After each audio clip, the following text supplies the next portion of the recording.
Hello and welcome to episode 72 of Gamers of the Lost Spark podcast. I'm your host Darren Whittam, and joining me this week it's the other spark on the pod.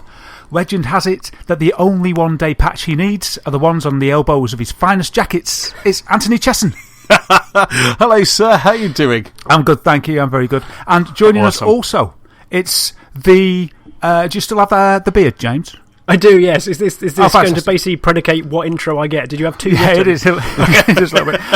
Yes, the bearded board game behemoth, James Thomas. Hello. I'm now very intrigued as to what the other introduction was.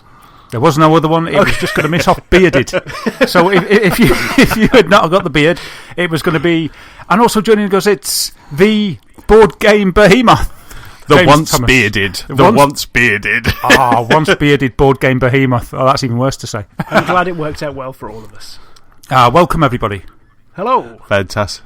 So, how are you guys? How's everyone been? Daz, how's your week been? Week's not been too bad. What have I done? A couple of things. I did something that...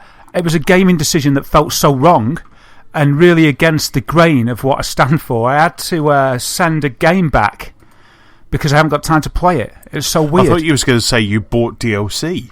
I have bought the odd bit of DLC. I bought some DLC. Strike me down. I'm a hypocrite. No, I bought the odd bit of DLC. But what happened was I received Watch Dogs 2 in the post to play, and I installed it and everything. And I got Final Fantasy 15 at the same time. I mentioned last week that I got Watch Dogs 2 and that I'd give a report on it. I hadn't got time to play it. I had to make a decision. I just looked at it. I put the game on and I kind of went, no, I can't do it.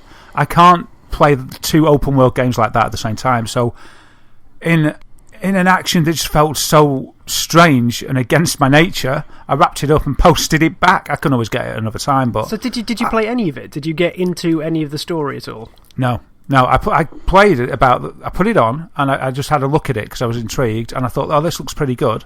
And it felt a little bit like Assassin's Creed with the controls, but yeah. 5 minutes I played it for, and I thought, yeah, I'll play this. I'll just put it to one side and I'll play it. And as I've moved on with Final Fantasy more, I just realised that I haven't got the time to play both. So I thought I'm going to have to just send it back, and I'll get it back another time when I've got the time, because it's Final Fantasy, which will lead me up to probably Christmas, and then there's going to be other stuff.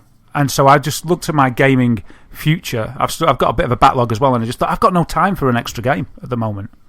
So, yeah, I had to send it back, which was really sort of against the grain. So how does that work? Because obviously you send it back. Do they then just send you the next one, or can you put your account on hiatus for the moment? Well, that's the thing. So I had a look on the site, and you can go on an account holiday. Okay. So that's what I'm going to do. I've returned Watch Dogs. I've got rid of everything out of the list. Dishonored 2 was on there, and something else that I can't remember. So it shows how Steep. Did you have Steep? Huh? Yeah, I had Steep as well from Ubisoft. I was quite interested in getting, and actually that might be a good. That one might be one that I could play. Yeah, because I sort of Dishonored again. It's too big a game. I would need something, just a quick hit, bite-sized. A quick dive in. An Overcooked, a Spelunky, a roguelike.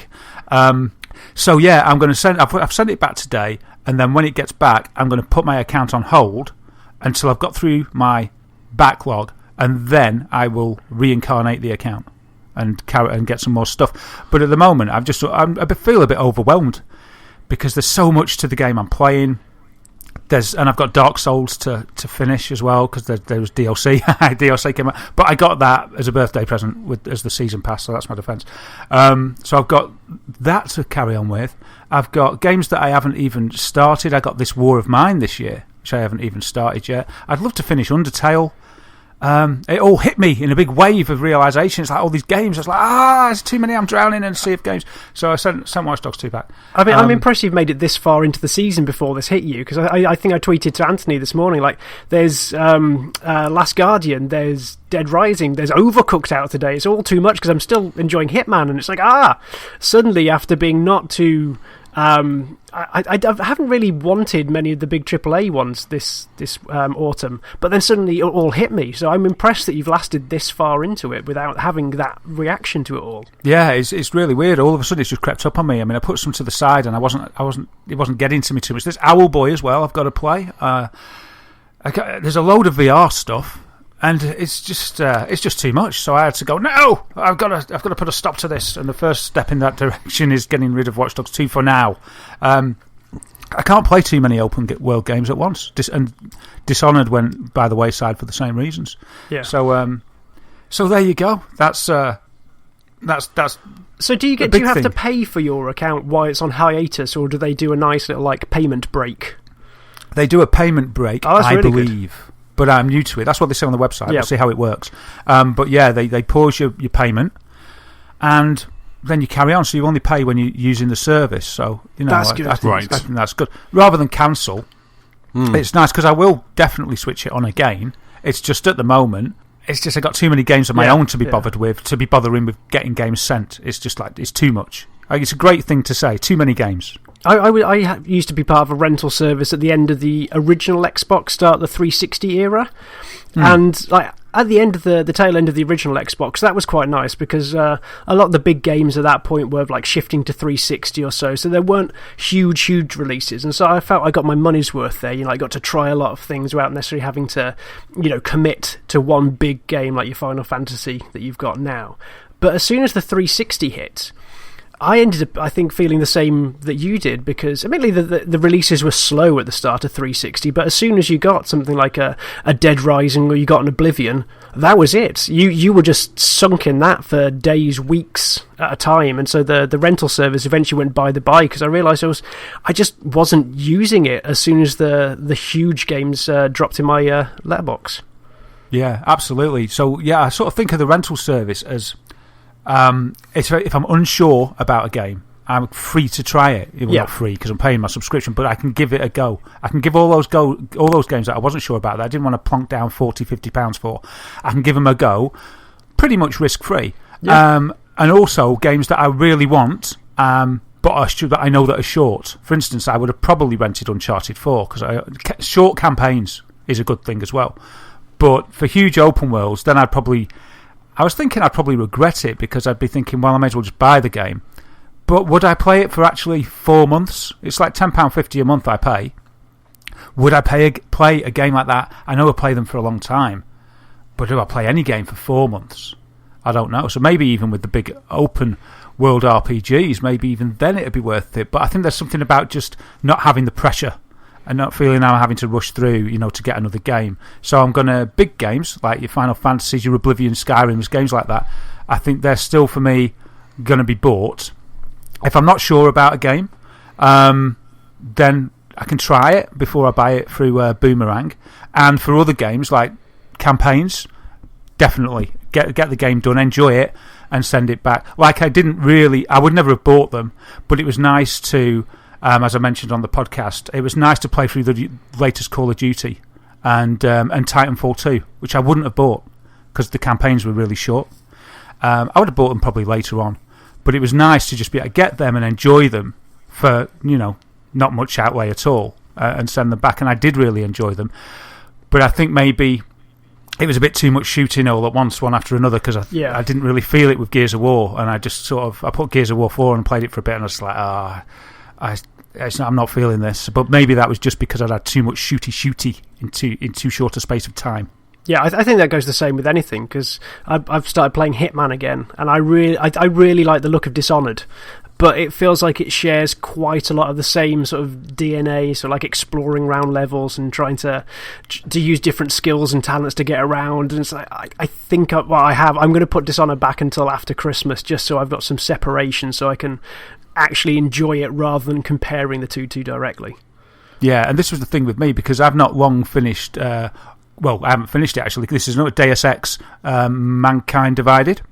So I've been enjoying that, but got distracted by the sparkly other games on the sides, and I haven't gone back to that. But I thought with Dishonored 2, that its open-end way of tackling the different missions in there was quite very similar to Deus Ex. So I thought, that might not be for me straight away. So I thought, I'll wait a while. No, I think that's wise because, like I say, all of those games that you guys have been talking about there, they are very kind of, like you say, similar in DNA and you are just kind of almost doing the same thing but in a different environment. But yeah, that makes sense. I mean, trying to juggle, I think, Watch Dogs and Final Fantasy, that's a big juggle, even for me. Yeah. That is a big juggle. I'm glad you said that. Yeah, because I was going to ask you guys what you think. Because for me, it's a bit like I want the full of a game that's as large as this.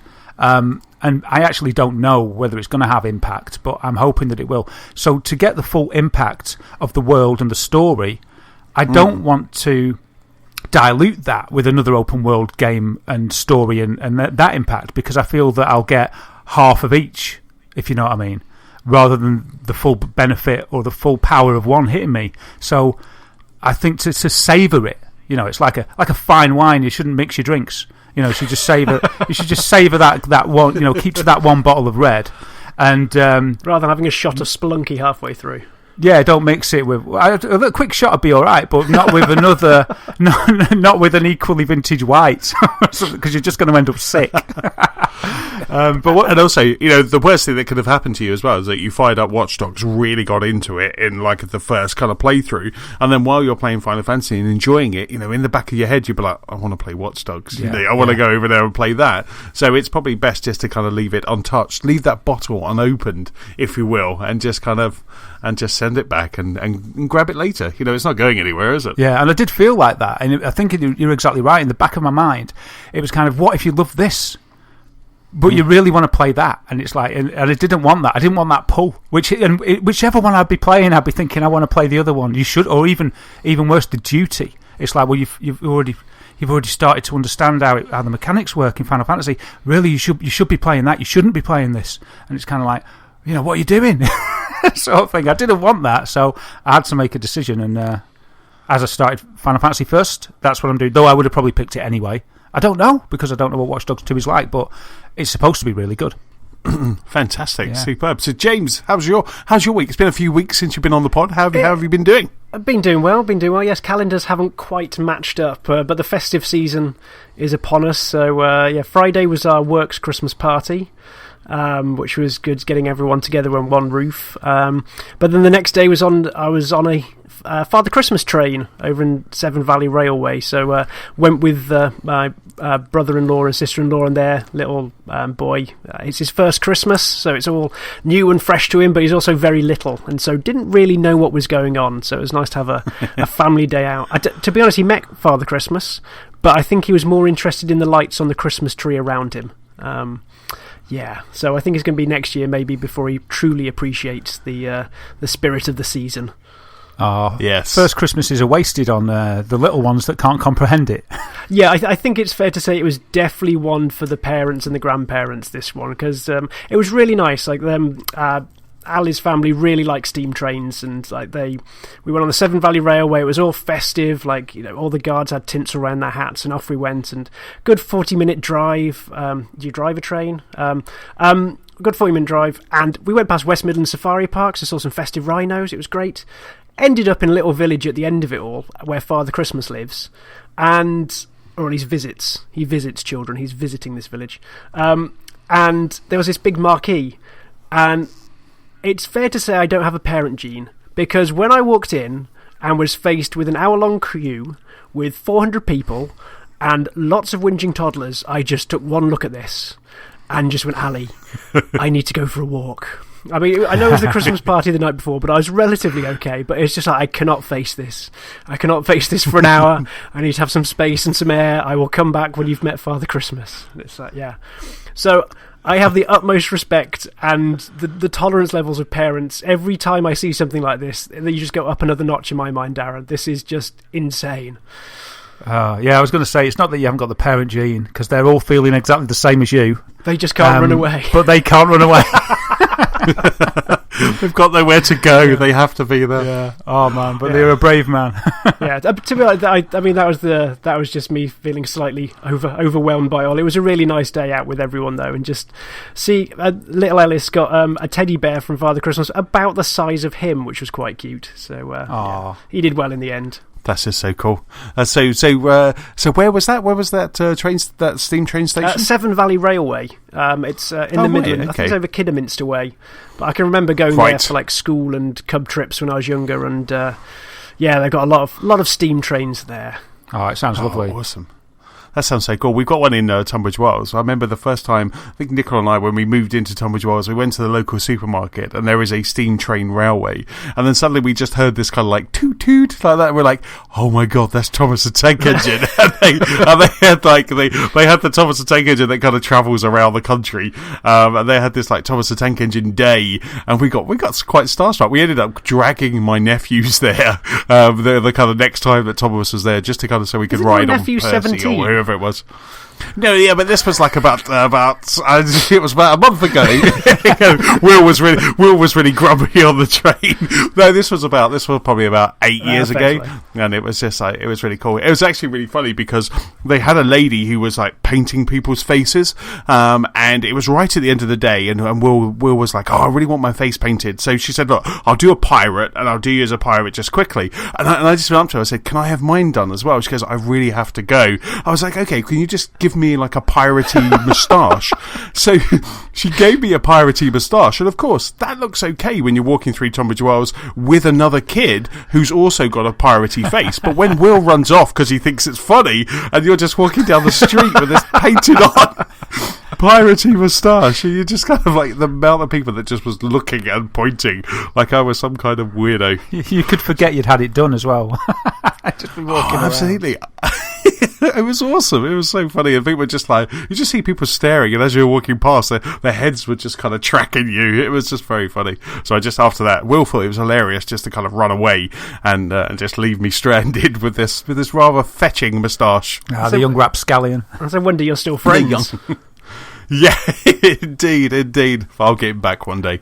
So I think I've already posted that picture on Twitter once, and he was very young. So I think I've already got him back of the two of us together. So that was quite fun. Just on the subject of Thomas trains and riding on Percy and things like that, I wonder if it could solve the misery of commuters in the country if they replaced the engines with sort of Thomas and Percy and the gang.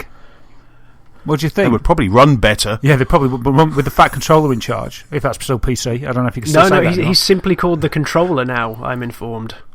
Is he? Indeed? Oh, right. I don't know if he's been on weight loss, but he's just the controller.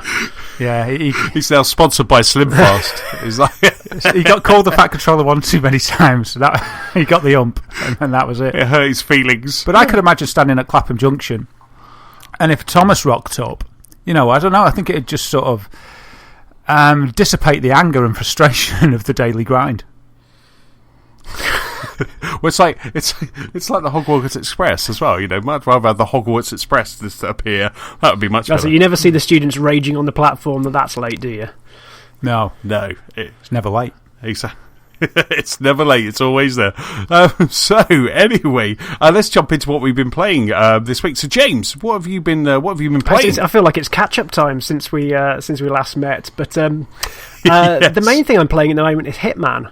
I think I spoke about this during the summer, one of the times that it was on. Yeah. But during the Black Friday digital sale, they had the rest of the series available. Because I really like the concept of Hitman. Sadly, like the way I was playing games at the time didn't really allow it. But the fact they released like a level every month or so, I thought really suited Hitman. Like the fact that you can get really good at one level and exploit that over a month or a few weeks, so you can really know the nitty-gritty of it.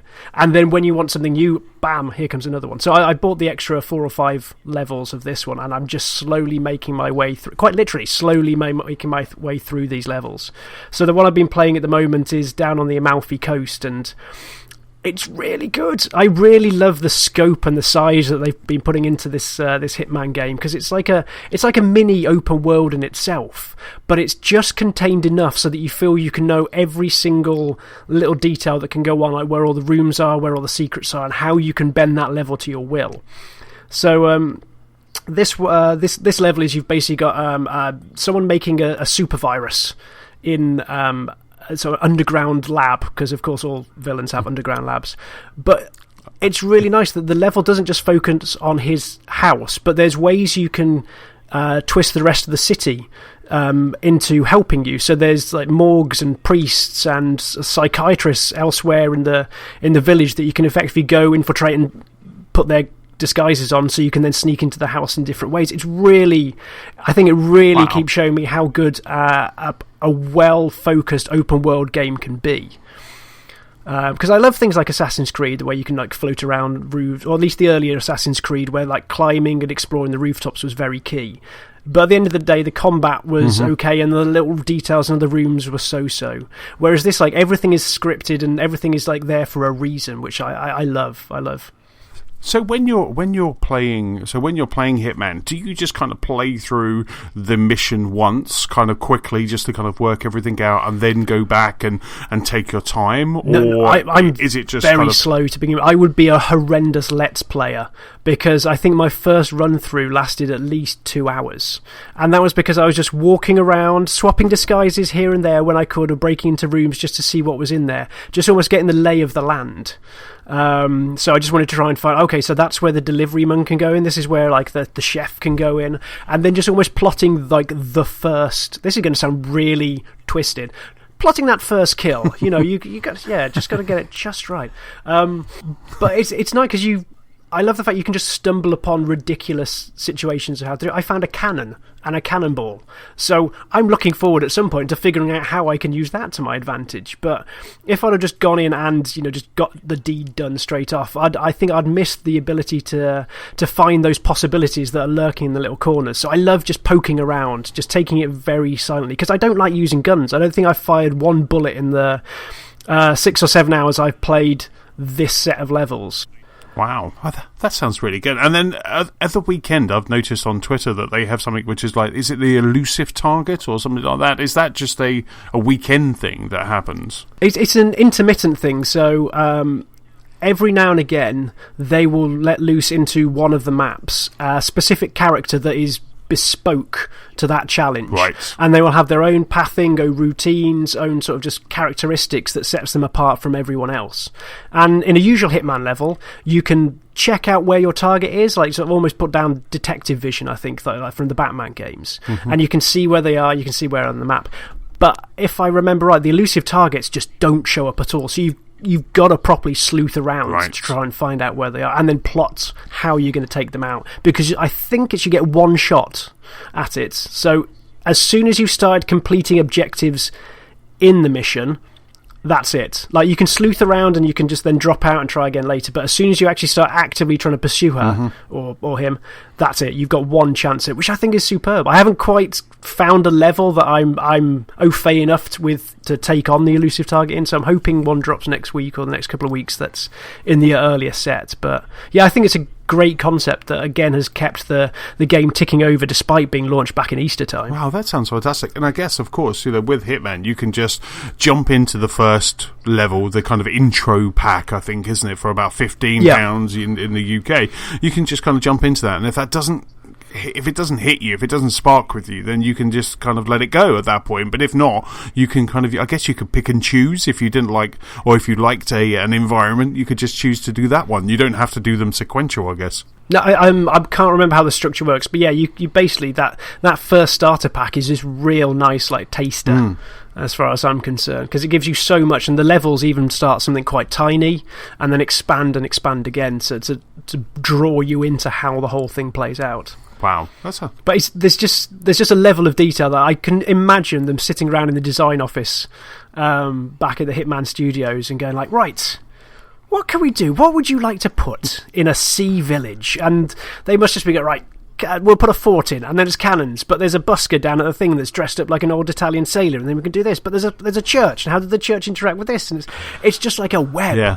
They've got an insane web going on there, and so designing these things must be awesome. Yes. Wow, that just sounds so cool. It does. Listening to it, it really seems to bring back the wonder that I remember feeling when I played the first Hitman.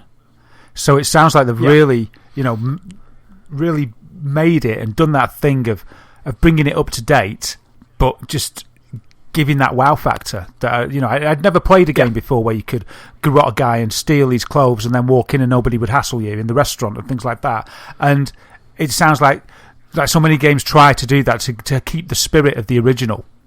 but bring it up to date. And so many games try, and unfortunately a lot fail. But it sounds like they've really nailed it with Hitman here. Yeah, well, one of my friends at work has played the series since the beginning, because this is actually the first one I've put real time into. I've dabbled with a couple of others, but no more than a cursory look. But he describes it as this is one of the few games he feels are actually taking advantage of this, like the new generation of hardware. Because it's not necessarily trying to push pixels, it's not trying to necessarily push like polygons and make it look shiny. It's actually using the extra capacity of the box to do bigger worlds, do more AI routines, give you more possibilities, which is awesome, because that is what I always want when we push up a generation. Yeah, and I think that's a really good thing. Instead of concentrating on making things shinier and bigger, it's kind of like it's the possibilities that make the game, isn't it? Yeah, and therein lies the realism and the immersion of enjoying a game. It's kind of like we're all so used to hitting invisible walls and not being able to, fuse two items together, not being able to smash a window and stuff. But therein lies the real gameplay immersion, I'd say. Yeah, absolutely. Sounds awesome. So, have you had time to fit anything else in?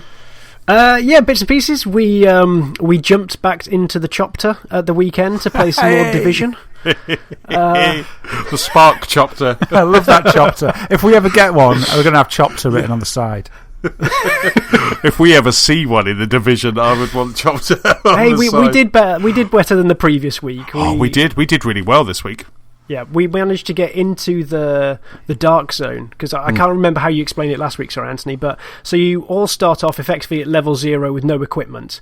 Then you have to try and craft air filters, so you can then get into the dark zone, where you then have to craft a flare, which you can then call the helicopter in with.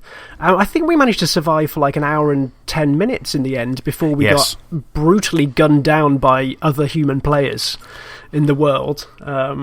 But we were making good progress. We'd actually, with the four of us, friend of the show, Manny, and friend of the show, Matt. Stalker of the show, Matt. We'd all stuck together, so we all had to make 4 of each of these, so it meant that we were sticking around for longer in different areas, hoarding all the resources that we could. I think we accidentally, we smoked a few fools, didn't we, who tried to cross us. Yes, we did indeed. A friend of the show, Manny, introduced us to kind of going rogue, because we were playing PvE, wasn't we? And we came across a couple of other players, and then suddenly we just heard gunfire, and Manny's like, I'm taking out these guys. And that was like, so we went full on, but it was. I stand behind that decision. We were in PvE. They knew what they were getting. If we didn't take them, they would take us. Indeed. Kill be killed, but no, it was absolutely superb, and I do. I mean, as much as I was loving PvP, I do think that kind of PvE did add that extra level of tension, didn't it, as well? Yeah, gets tense as it gets down to the lower numbers. So I think in the end we all only had about 5-10 minutes left, so we were just trying to book it through the dark zone, which was pretty much our downfall, because we weren't checking the corners, we weren't paying as much attention to the radar, I think, as we possibly could, but time was against us, so it forced our hand. But again, that was a great mechanic, so we know next time we have to be slightly quicker in getting to that stage. Yes, absolutely. I mean, like I say, this is kind of the second Sunday now that we've played it, and I just absolutely love this new mode. Yep. For me, this is kind of this is almost as probably even better than that original kind of Division experience. This is a really great experience to just kind of jump into. But the nice thing is I can play with you guys again, because you said this last week. When I had broadband problems, I had to drop out, and so I am so far behind in the levelling curve. And before we started the survival mode this weekend, you dropped into my game to see if we could level a little. But as soon as you dropped in, all the enemies went to level 25. And I'm level 8 or 9. And so I was just getting destroyed. It's like, what have you done, Anthony? You've ruined my gaming experience. Go away. Those enemies just looked at you and you went down. Oh my God. It was just an evil glare and boom. They threw you a look and you were just like, I'm down. But it was just like, it was just such great fun. It really was. Like I say, I'd love to. I guess the sense of completion, if you do actually kind of get all of the objectives and get to that chapter, that would just be amazing. That is a real end game to kind of to look for. Yeah, but I think aside from like the actual like the fun that we had in co-op, what I really like about this survival mode is that it has an end point. Like, so often I try and play like things like Don't Starve or Ark, and I really dislike the fact that you can survive for like 4 or 5 hours, you can start building up a little engine, you can start getting yourself a bit self-sufficient, and then one wrong move and that's it, you're gone. And I lose the will to play those games. Whereas with the survival mode here, it is like you've just got to try and get to the end. You've got like an hour. You can try and speedrun it. You can just try and last as long as you want. But it won't penalise you for dying, effectively. It's just starting over. So it's more like a roguelike, I guess, in that respect. Yeah, whereas I feel like it's not wasted time at this point. No. Yeah, that sounds great, giving it an endpoint, because when it's too open-ended for a permadeath consequence, it's just kind of not worth your time. But if everything's in sort of bite-sized chunks, an hour or 2 hours with a goal, it's kind of like, yeah, all right, I failed, but I can just start again. It's not, oh, where's that last 5 hours gone? I was just on the on the cusp of doing something. So yeah, I totally get that. Yeah. Absolutely, and I just think every time we run it, we are kind of getting more and more streamlined, aren't we? Like on the second time that we ran it on Sunday, we were just, or the third time I think, we were just like, right, let's do this. We were really working as a team, and this is what I was saying, last week. I just love it because we really are kind of working as a team. It's like, who's got this? We're swapping guns, we're swapping clothes, and then we're just kind of making sure that everybody has what they need, and then we're pushing on. And I think there was a point with James where you didn't have, you needed one more item to get a filter, so we're all looking for that because we were all counting down. And when the virus kind of hits you and you start to kind of tick down, we're all kind of sharing pills, and it was just really cool. It was just such a great experience, and and I know we've kind of scoffed previously at kind of E3 demos of how these games should be played, but I really think that we are the new Ubisoft poster boys. I think we were playing that game kind of exactly kind of as intended, and I thought it was just such a great experience. I actually I jumped in last night and played on my own just while Nicola was playing Gears on the big TV, and the game that I wanted to play on the smaller TV hadn't installed on that Xbox, so I just jumped into the Division, and it just wasn't the same. I just wanted to see what it was like kind of just on my own, and it just wasn't the same on my own. I think it's really good that you've got that kind of group of guys, and then you're just kind of, you're going on through that mission. Yeah. I guess it's like Overcooked, though, because I think after we played Overcooked with Ali and myself played it through to the end, then I switched to see what the single player was like, and I didn't get on with it. I think I've written in things like The Division and Overcooked, such as multiplayer staples. I can't look at the single player version because it doesn't feel like the game I know. No, absolutely. I don't know how Nicola went through the whole of Overcooked and single player, because A, it's incredibly challenging, and B, you're right. I think half the fun is just screaming at your loved one. So yeah. So what else have you been? What else have you been playing?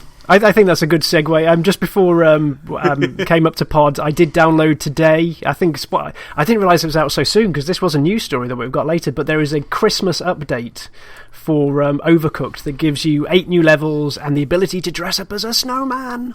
Yes. Wow! So we started that, and it gives you a whole set of festive, winter recipes, I guess. So a good hearty stew that keeps rotating what the ingredients are. So we failed a couple earlier because we missed orders, but then thought, can we serve it anyway? No, the orders changed. So it gives a good random element to what you have to create. You really have to keep an eye on what the recipes are. And then I think later on there's turkeys that we haven't got there yet. So I hope you sort of have to stuff the turkey, then put it in the oven and all sorts like that. But yeah, we've only played the first level so far, and it's that classic Overcooked magic.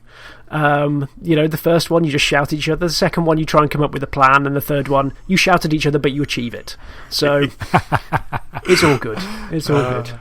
But it's really good. I mean, like we only had the Lost Morsel a couple of weeks ago.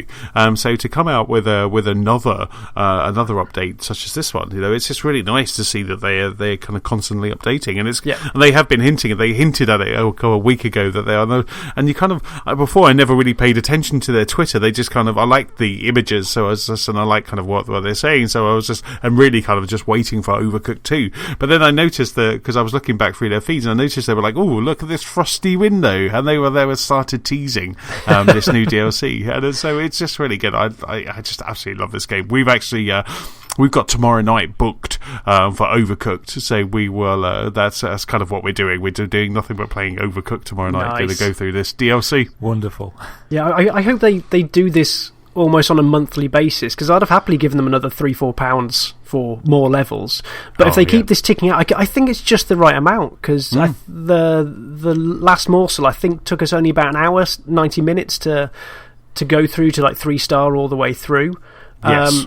And so if they keep doing this, I'll happily give them that money a month just to keep the Overcooked vibe going, because it's not a huge amount of time to sink into it, but as you say, it's like an evening's entertainment, so it's well worth the value. Oh, absolutely. Yeah, definitely. When you think what you'd pay if you went out somewhere, or in the old days, if you rent, it's not even sort of renting a film, is it? Yeah. No, indeed. I would happily do that by like a season pass that I would keep topping up or something like that. Yeah. Seasoning pass. Love it. Oh, that's good.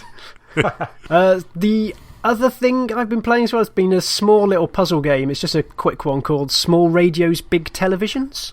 Yes. It's one I saw on Steam a while back, and then I saw one of the websites that I read, Waypoint, did a little piece on it, and it just intrigued me. It's a very light, casual thing. There's you almost look at the outside of a building, I think almost as you did with on Fez, and then you can rotate around it and see the different sides, and all the different sides there are doors, and you can click the door and you can go in and see the room, and just keep on clicking the doors and go through and what have you. But it's just a very simple puzzle game where in certain rooms you have to turn valves, or you find cassettes, and then you have to find the cassette players to play the cassettes in. It's really nice and light-hearted. I think the hook comes from that every time you play a cassette, it can display this little vista for you, so it could be like a mountaintop or a little stream, but then you can remix them. And as you remix them, like the polygons start to rearrange and the colours blur or go psychedelic, and so it almost gives a twisted, otherworldly view of it. And in there you have to try and find keys to try and get to the next level. It's a small game. I think you can probably do it in a couple of hours or so, but it was just a nice little palate cleanser. I guess like you're saying, Darren, like between Final Fantasy or so, this was something that filled a few half-hour slots for me. But it's you want to have a rest, but you still want to play a game, something different. That's it. Yeah, it was just putting my brain into a different gear for that one. Yeah, so it's nice. It's nice. Sounds good. I'll have to have a look. Yeah, it's worth going to have a look at the screenshots, because I think that will probably tempt you one way or the other as to whether it's something that intrigues or not. Yeah, absolutely. Cool. And finally, in my massive rundown, this is what happened when our calendars clash so horrifically. I have a massive backlog to get. I got PSVR a few months ago, or whenever it released. I can't remember when it released. And been playing things like Headmaster and Drive Club, Battlezone and Job Simulator for it. And I really like the first couple of weeks. I don't know if you guys found the same, but first couple of weeks, like every opportunity, I just wanted to put this headset on and play something. But I found that urge has diminished quite a lot as time has gone by. And I think it's mainly because like the games don't have necessarily the depth I was hoping for, or the depths of at least the 2D AAA games. Because Headmaster's fun. I think it's probably the best game that's on PSVR because of the challenges and the sense of humour the actual game has got. Whether you like football or not, I think people will enjoy it. Drive Club is a great experience because I think cockpit games work best with VR. And even though it's not the best version of Drive Club, it's still a good experience in VR. And Job Simulator is a brilliant... I think it's the best example of world space VR. But they're all just a bit thin, or you can complete them too quickly. And so, honestly, over the last couple of weeks, I haven't felt the urge to put the helmet back on because there's been no games to draw me back into it. I just wanted to get your thoughts on that at all. Yeah, I mean, I can see where you're coming from, because the same for me. You know, my PlayStation VR is now it's in the gaming trunk, and I got it out on Saturday just to a game I've been playing, which I'll get to in a mo. But before that, it had been away for a couple of weeks, because you're right. You know, I had a demo to the family when they came over, and I kind of gave that demo, and everyone had a go. But there isn't anything that kind of really kind of you want to just kind of keep jumping back into. You know, I've played Arkham twice now, and I just think that is just such a fantastic game. But I would really love to have, as you're saying, James, you know, a real kind of long staple game that I can just kind of get myself into, and then almost look forward to putting the helmet on when I'm playing this game. Because how have you found it, Darren? Yeah, for me, it's probably quite similar, really. I mean, I haven't played it for about a week, and this is what happens, really, is that it's time as well, because, you know, it's just time, you know how things are. Yeah. And it's kind of, I also feel a little bit, I don't really like to play it in the evening, because I always feel a bit ignorant. Yes. Because I'm sort of leaving Claire. It's like, well, even when I've been sat down right next to her, playing at Elite or something like that, or anything, in fact, because Claire gets sick from it within seconds, because she's travel sick anyway. And I always just feel a bit unsociable. But I also, if I have, well, I don't really have much time just on my own, but then I always feel like I'm some kind of sado playing VR on my own, which is really weird. And there's another thing that I feel, it's so good when I put it on that I sort of feel that I have to sort of restrict myself. So that might just be an odd thing that's just for me. That's a bit of an odd thing. That's a bit of a kind of, you're almost kind of like saying it's too good for you, Darren. You can only have it entirely slices. Yeah, as if I wouldn't have the discipline, I'd like starve in there. But because when I go in now, I go on to I've got a backlog on there already of stuff that I haven't tried, because there's always content coming out. So I'm always downloading new stuff, new demos. But I agree, you know, a lot of it is kind of tech demo-esque still. Yes. Yes. And following one or two main kind of ideas, in that if it's in a cockpit, it's pretty much going to be good, I think, as a rule, because that is by far the best way to experience a cockpit game, if it can be handled correctly and the frame rate keeps up, is in VR. It's truly amazing. And then wave shooters, it's great to have the controllers as guns and bang, blast the aliens or the zombies or the robots or the monsters. There's so many. It's like just keep bringing out variations of that. So the wave shooter thing does seem to be wearing a little bit thin for me. I don't know if you have got to that stage on PSVR yet, but there's just so many on the Vive. And you're right, you know, I've found loads of games, and when I'm playing them, I'm like, this is amazing, this is so cool, I'm definitely going to play this again. But I don't know, I think it's too easy just to sit and play a 2D game sometimes than go and stand in the kitchen on my own doing all my fancy VR stuff. But I do try and make an effort to do it, because in the back of my mind I've always got this thing, it's like, come on, play VR, you love it, make some time. So I try and make some time. Like a couple of Saturdays ago, I made some time. I had a morning just doing stuff, just working through loads of things, and everything I played I loved. I talked about one of them on the pod, the high fidelity social hub area thing. Yeah. And that, it was like Second Life or something, but I never played Second Life or anything like that. And it was amazing. And I was just talking to these guys, and I was like, this is good, this is fantastic. Played this other thing that I haven't talked about actually, called Bullet. I can't remember the name of it, but it's a bit inspired by the Matrix. You can sort of work out bullet time on it with a button you press. It's a shooter. Is it hot something? No, it's not. No, it's not super hot. Not super hot. Oh, that game would be amazing in VR. Super hot. That would be absolutely. We'll come to that. We'll come to that later, actually. Oh right. Okay. Yeah, no, it's called something. I might actually have to have a look. It's not the one. It's not the one by Epic, is it? Because I saw I saw a demo of that, or a trailer of that, this week, and I was itching to get that. I actually kind of tweeted out and said, please bring this to PlayStation VR, because that just looked absolutely superb. I don't know. It's called Bullet Sorrow. That's it, Bullet Sorrow. I'm not sure if it's by Epic. I don't think it is, because I think I would know otherwise. Who's it by? Viking VR Studio. and it's really cool. It's kind of like a wave shooter, but you can hide behind cover in it. So there's all barrels and stuff and boxes around the environment, and you can, you get down on your knees and hide and poke your head out and shoot and stuff, which is really cool. You pick up different weapons, but you can also slow down time and start dodging bullets like Neo. Right. Proper, sort of flipping on your back and stuff. And that seems really cool. And I played that, and I was like, this is fantastic. And then off I skipped because it was time to, I don't know, take Sam to a birthday party or something. And I said to Claire, I did some amazing stuff then. It's so good, I've got to spend more time doing this stuff. And then, a week's gone by, and I haven't had the time.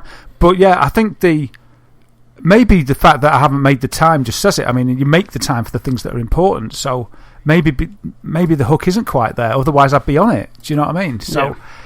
I don't think there's certainly nothing like the games that we love. I haven't found a game. I don't think that the hook's been found yet. The perfect hook that would just have you like, wow. I think cockpit games are as near, because I do love Elite, but.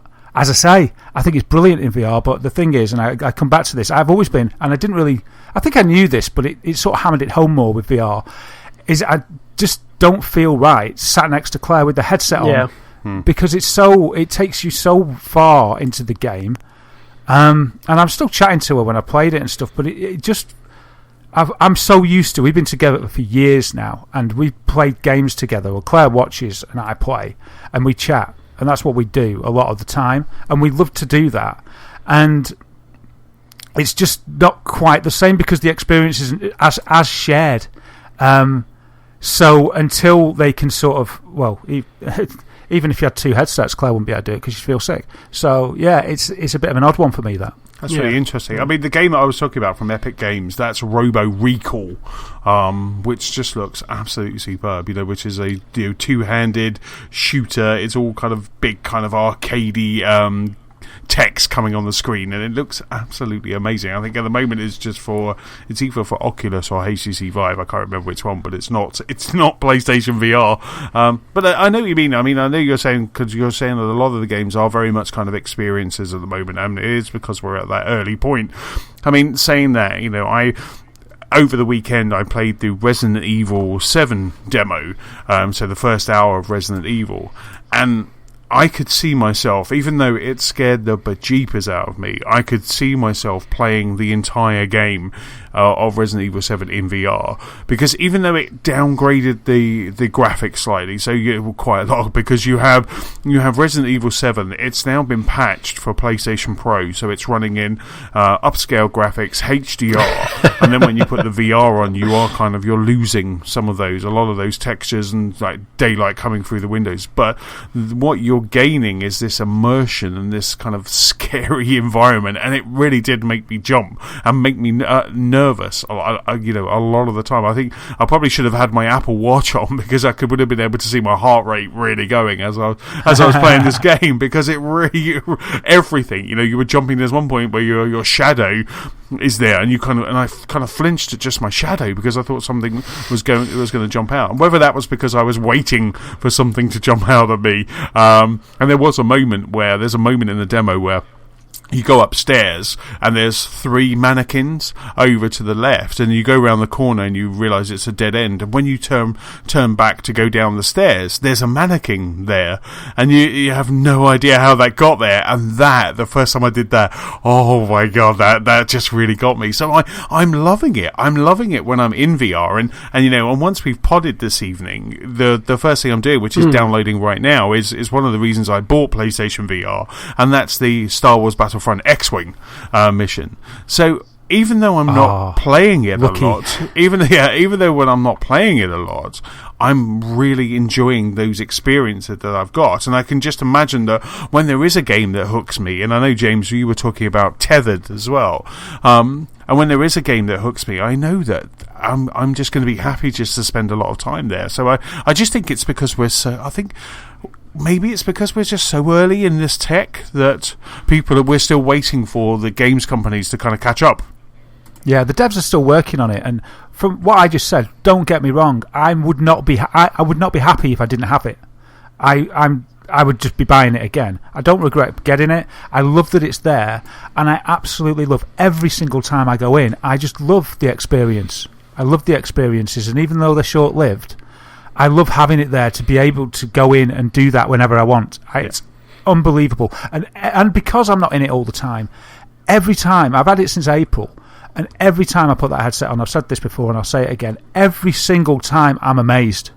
My jaw drops as soon as I'm just in the beginning hub. I just look round. I've got it as Gotham City at the moment, and I just look round and I say, wow. Every single time, wow, I don't believe this. And everything I play, admittedly, a lot of it is a short experience and maybe doesn't have much replay value, but I find the value in it because I love that experience. And I also love, there's nothing I love more than demoing it to other people. I absolutely love seeing people's faces in VR. Yeah, no, I could agree more, and that's it. I think once the devs have caught up, once they are kind of saying, actually, this is more than just that, then there's just an experience machine, and then we'll actually kind of realise how. I mean, like I say, and Resident Evil 7 does a bit of that, because the reason when you're playing your left stick, so you got your left stick, so your left stick is just for kind of I guess your head's doing the moving around, so your left stick's kind of going forward and back, and your right stick just really kind of almost like an old style Resident Evil, where it just kind of turns you 45 degrees, so you can turn all the way around, but it's doing that. I believe there is another mode called smooth mode, and you can do it with the right stick, but I quite like this kind of 45 degrees, so it's almost like I'm playing a very old school Resident Evil game, but then you kind of, like I say, it just really works, and I could see myself happily, if my heart rate could handle it, I could happily just play that whole game in VR. Yeah, no need for exercise, no need for bench presses. You can just get on there and get your heart rate up. Absolutely. And I'm hoping that maybe this VR experience that we're getting for Star Wars, that's just. I'm excited for. I've been looking all day. I've every now and then I just keep popping there. But it's tagged with the word experience again, and this is where I just want to almost flip my PlayStation. It's like they're basically just getting you to buy short experiences, just tasters, rather than actual games. It's they're getting you to pay for demos at this point in time, and this is I don't get me wrong. I really enjoy my PSVR. I think Headmaster is great. I really enjoyed my time in Job Simulator. But it's just the fact they feel they can legitimise selling you an experience rather than an actual game. I mean, Job Simulator, I don't know how much it is on PSVR, but on Steam, it's one of the most expensive games. It's like 25, 30 quid. I think it was 20. I think it was £20 on PlayStation. Yeah. Right, and it's all right. It's good at first, but really, I wouldn't fight to replay Job Simulator. Some people seem to love it. I actually found it, once the initial novelty had worn off about being able to pick stuff up, I got bored quite quickly in Job Simulator, I must admit. I think it's a really good sandbox. I completely agree with you. I played it all the way through in probably maybe just over a couple of hours, but it is... That, for me, I think sold the potential. I think everyone's got their own go-to, but that is my put this on and have it a go. And Ali, I didn't even have to explain anything about the room controls other than just use the triggers to grasp your hands. She got it straight away. And as a demo, as a demo and as an experience and a test, it's perfect, because in a small dose, that is great. And this is exactly what you're saying, absolutely. Isn't it? So somebody goes to Curry's or PC World or wherever, goes and has a demo of VR, they have a go at that, and they're sold, and they buy it, and then you realise that actually it doesn't satisfy you for like prolonged play. Yeah, wafer thin mint. There's no 5-hour marathon of Job Simulator going on, because you just lose the will to live. But maybe it'll change when these games, I see, maybe the hook will be there with these games like Star Trek Bridge Simulator. Now, imagine us three, all with a job to do, in VR, looking at the same bridge. Yep. That sounds exciting to me. That's something that I could imagine booking for clearing Friday night for, and being very happy. Having played Artemis and having an experience like we did with The Division at the weekend, I can completely see how that is a game that could have long-term replay value. And even like the Resident Evil, the fact that it's a Resident Evil game, I don't want to do down the likes of Eve and all the other space games that are already out on the platform. It just doesn't float my boat. But the fact that Resident Evil is a well-known AAA historic brand. I think that could hopefully be the vanguard of this wave of games I'm hoping for, that will be that 5-6 hour. I don't even care if it's a short campaign, like a 5-6 hour experience in VR, as proved by Antony's heart rate, is probably more than enough. And hopefully that is the tipping point for where more developers want to jump on that. Because I'm sure at this point in time, as I don't know if you touch upon this later, but the sales numbers might not push people across to want to put more resources into developing these bigger franchises, these bigger games that could come in and really grip us as gamers, not just as tech enthusiasts. So I guess someone's got to jump. Someone's got to be the first one to stick their head above this expensive parapet. And hopefully Capcom, probably getting a buttload of cash from Sony, because it seems that Resident Evil is always drawn to some sort of exclusive deal. That is the one that sort of sweetens the deal for everyone else to come on board.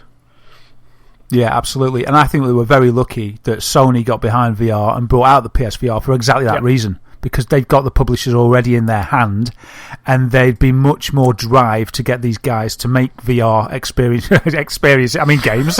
games for the PSVR than they probably would for Oculus or Vive, when they're, it's kind of more of an open environment, really. Well, there isn't that fan base already. So Sony's the one with the big guns here, isn't it? Sony's the one that can do it, as it's proved. Resident Evil coming. What else is coming? The X-Wing experience. I know that's free. Well, if you've got Battlefront already, it's free. But why they couldn't just make that into a full game? Maybe they're just.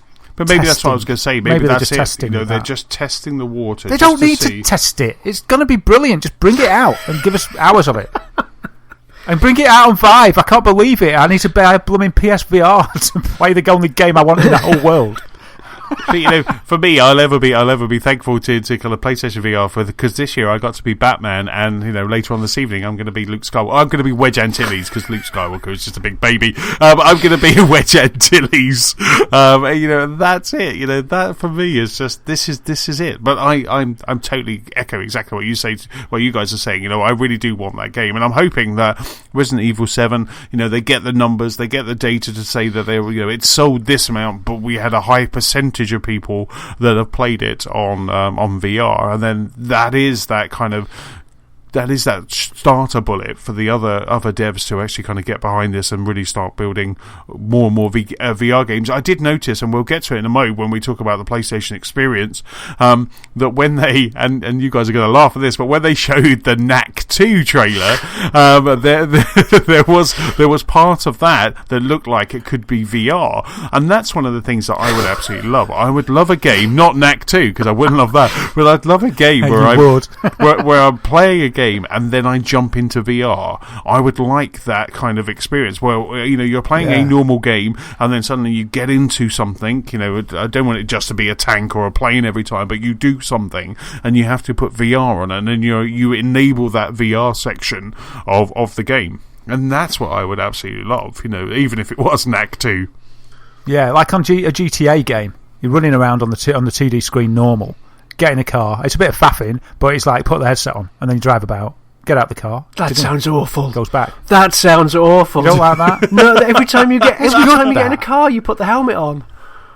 You don't have to. You don't have to, but it's an optional thing. But you can sometimes. You do it the first 3 times. You can imagine James going, "Chuff that! I'm going to walk."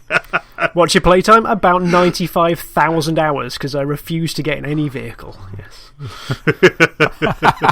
And you've also got to do all the HDR switching every time you do it as well. All right, it was a bad example. I wouldn't be without it, though. I wouldn't be without PSVR. I wouldn't be without my VR. But I wish there was more pull. But I'm glad I'm there. Cool. Sorry, Anthony, yes. I completely derailed you from what you were playing about goodness knows how long ago. I do apologise. No worries. I don't. Was it? I don't know. I think we were just finishing off your PlayStation VR. Yeah. We're just kind of. I'm looking at the games I've been playing. I think we've kind of checked off most of mine. Daz, Final Fantasy 7. Now we know you've been playing that. Have you got anything extra to add from what you were talking about last week? Oh well, I wish I had been playing Final Fantasy 7, mate. Oh no, sorry. Yeah, no, 15. 15. I'm still playing that. Wound. That's all I'm playing. It's all I want to play. It made me send Watch Dogs 2 back because I just couldn't do it, play 2 at once, as I've already said. I'm 14 hours in now, so more familiar with it. The way I've been playing it is just exploring the world, not pressing on with the story so much, just doing... they've got hunts, a little bit like The Witcher. You could do bounties, couldn't you, and things like that. So I'm doing the monster hunting a lot. I've acquired a chocobo. Now, I was talking last week about the pronunciation of that. When I first played Final Fantasy VII and read that word, I said chocobo. And then I met another guy that said chocobo, and I think you said... How did you pronounce it, Anthony? I'm chocobo. You're chocobo. Yeah, I'm chocobo as well. You're chocobo too. In the game, they said chocobo. No! They say chocobo when you first find one. So I'm now trying to adjust... So is it chocobo? Chocobo. Chocobo. Yeah, chocobo. So yeah, I'm trying to adjust to changing my lexicon to saying chocobo instead of chocobo, which is very difficult. So anyway, but that's just like Yoshi, though, isn't it? You know, it's like when he jumps, he says Yoshi, but everyone calls him Yoshi. It's Yoshi. I refuse. It's Yoshi. Yeah, friend of the show, Matt, might say Yoshi, but as the sibling on this podcast, I will say Thomas's say Yoshi. Yes, if I'm Yoshi Team says Thomas. Yoshi. I'm Yoshi. No, you hear it when he jumps. He goes Yoshi, and then it's just like when people are like Yoshi. You're like, no, it's Yoshi. I'll be calling him Yoshi, but I will change.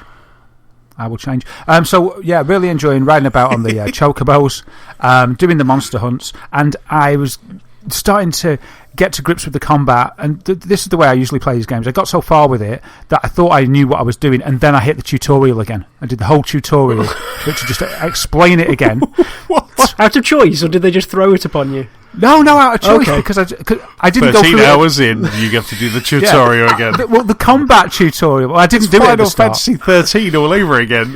I didn't do the tutorial at the start of the game, though. I skipped it because I was too keen to get into the game, and I thought, I'll just pick it up. And then I just thought, hold on a minute, I must be missing something here. So I went and did the combat tutorial again. So yeah, I just went and sat and did it. But that was good. And yeah, so now I'm 14 hours in. I'm pretty au fait with the combat now. Should be, shouldn't I, doing the tutorial? And I'm just loving it. When I'm not playing Final Fantasy 15 at the moment, I just want to be playing it. And wow, it's not often that's I say sign. that. I want to be playing it now, for instance.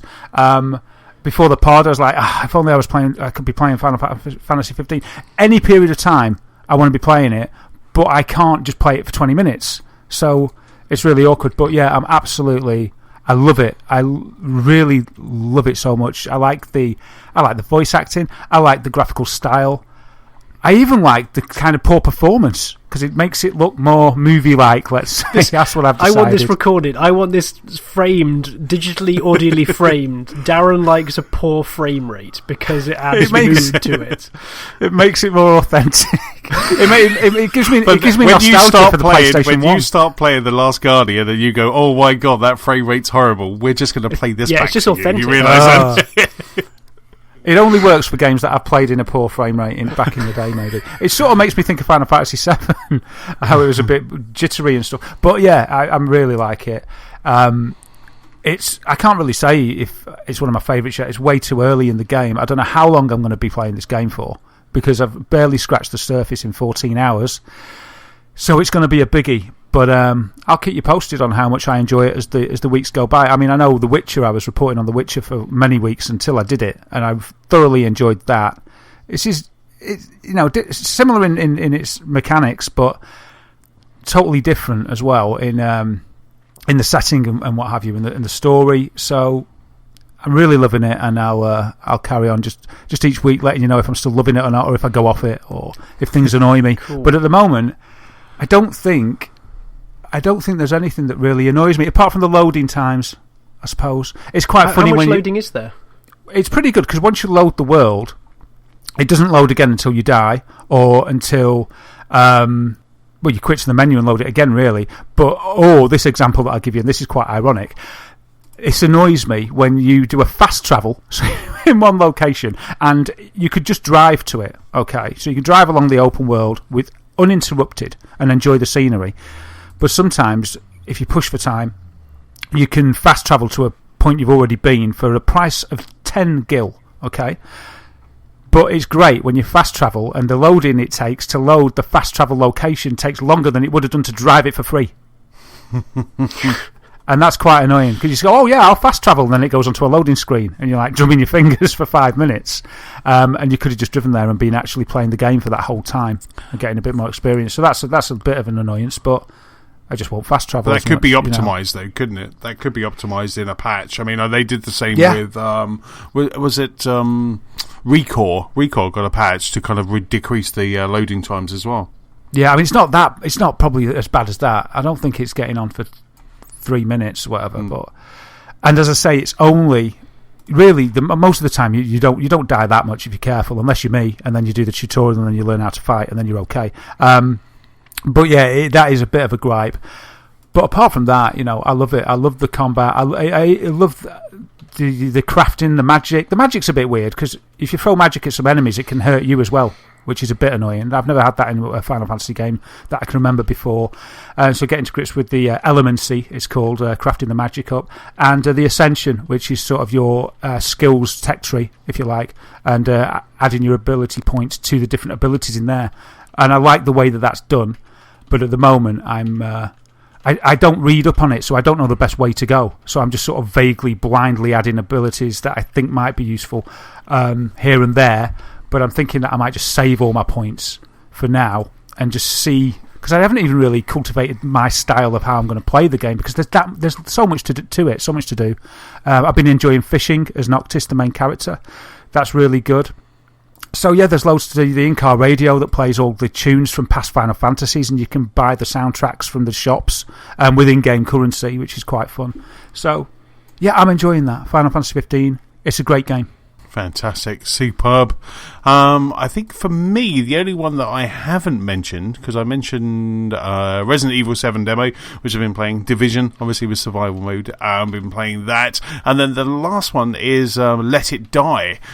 So Let It Die, it came out over the weekend when we had the PSX keynote.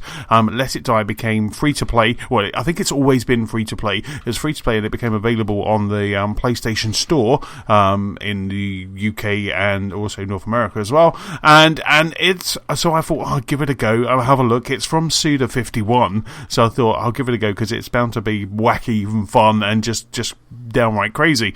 So Suda51, I think he made, was it Lollipop Chainsaw that he made? Suda51, was it Killer 7 and Lollipop Chainsaw? So it's definitely got that kind of vibe going through it. So Let It Die is like I say, it's a free to play hack and slash roguelike that is absolutely bonkers. It is just, you have this guy who's called Uncle Death, and Uncle Death just basically just skateboards around and just kind of throw things out, and you start off as a character, and then you have to work your way through this kind of tower that's in the center, that you have to work your way to the top, and each time you die you basically go back to the start. You start as a person coming in on a subway that gets activated, and then you start off and you've just got a pair of pants, and then you have to get gear, and you have to get clothing, and it's so you got your left trigger as your left fist, and your right trigger is your right fist, and you can just kind of add weapons, and you can craft weapons, and it's just absolutely. I just thought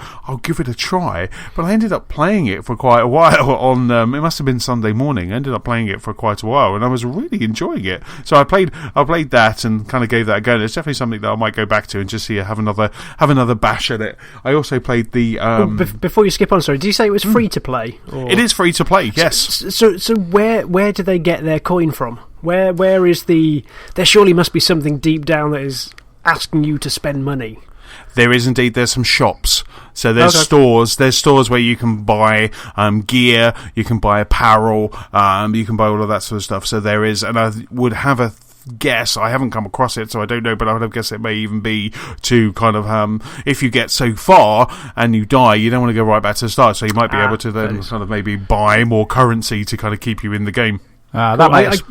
Go on, Darren. No.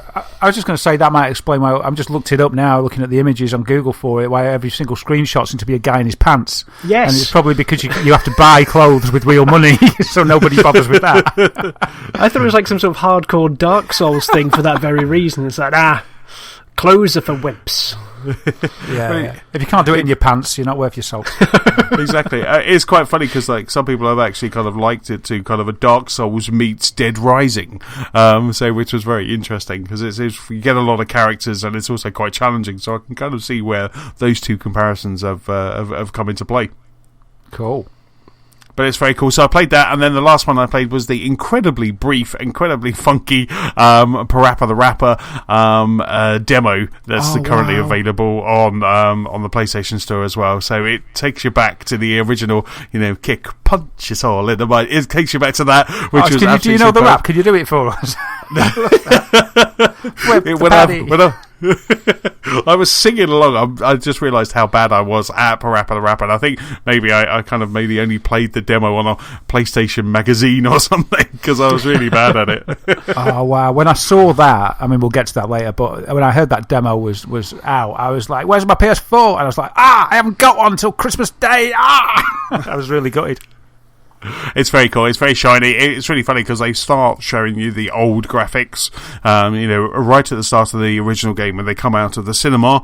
So they come out of that, and it's all the old graphics. It's very much kind of sitting in the middle of the screen, and then it just goes off to you press start, and it goes off to the dojo, and there is the kind of Onion Master and Parappa the Rapper just there, and it's just very shiny. Awesome. And it looks very cool, and it's though it was very shiny, very funky, and I really did enjoy it. I think I played it twice. It was very quick. It is just kind of part of that song, almost a tutorial. So I just kind of gave that a couple of plays, and then that was it. But it was good fun. Well, it's a nice touch that they do that, show you the old graphics, because as we know, you sort of forget what it used to look like, and you just think, yeah, that's what it looked like. So you can actually see that contrast. They're saying, look, Dumbo, this is how it used to look, and this is what it looks like now, so we have done something. Indeed, because otherwise, you're right. You go, well, this is what it looked like on my PlayStation 1. We wanted HDR 4K graphics. Like, this is what it looked like. But yeah, so it was very good. So I kind of played those. So, like I say, they're both available right now on the PlayStation Store. So we've been teasing it. I think we should maybe jump into the news section, because in this week's news section, we have all of those announcements from the PlayStation keynote. A Spark favourite, Overcooked, gets its festive helping, and Dead Rising's true ending is going to come at a cost. So I think kind of first up, it's kind of all of us. It's the PlayStation Experience. Now, have you guys seen this? Have you both seen the PlayStation Experience keynote that happened on Saturday? What's that? It was possibly the best showcase that I have seen for a while. I thought Microsoft's E3 kind of took it up a notch, but I think the PlayStation Experience really did just kind of go even higher. I mean, it was such a great experience to it. It was just bang after bang of great announcements, some really good demos. It helped that it was in a room full of Sony fans, which is fantastic. I think we saw from the keynote they did when they announced the PlayStation Pro that don't have these things with just people from news outlets. You need to have the fans, because they really do just kind of add that extra level of excitement. Yeah, I mean, for that PS Pro announcement, they should have got the guy out of Ferris Bueller, that teacher, shouldn't they, to announce it? It's like PS4 Pro economics. Anyone? 4K video. Anyone? Isn't that how Mark Cerny talks?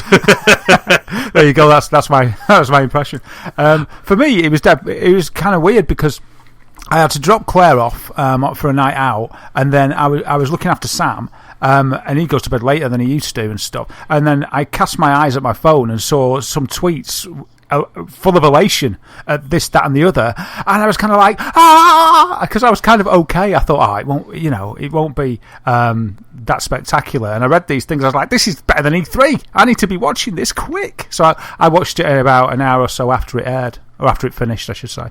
Yeah, I have to do full disclosure. I haven't actually watched it. Between Christmas parties, trains, cakes, and Overcooked, I haven't quite made time. But I've watched quite a bit of the trailers or so. But so was it a full shebang then? Was it like a proper standing up on stage, bringing out devs, bringing out different people to announce games?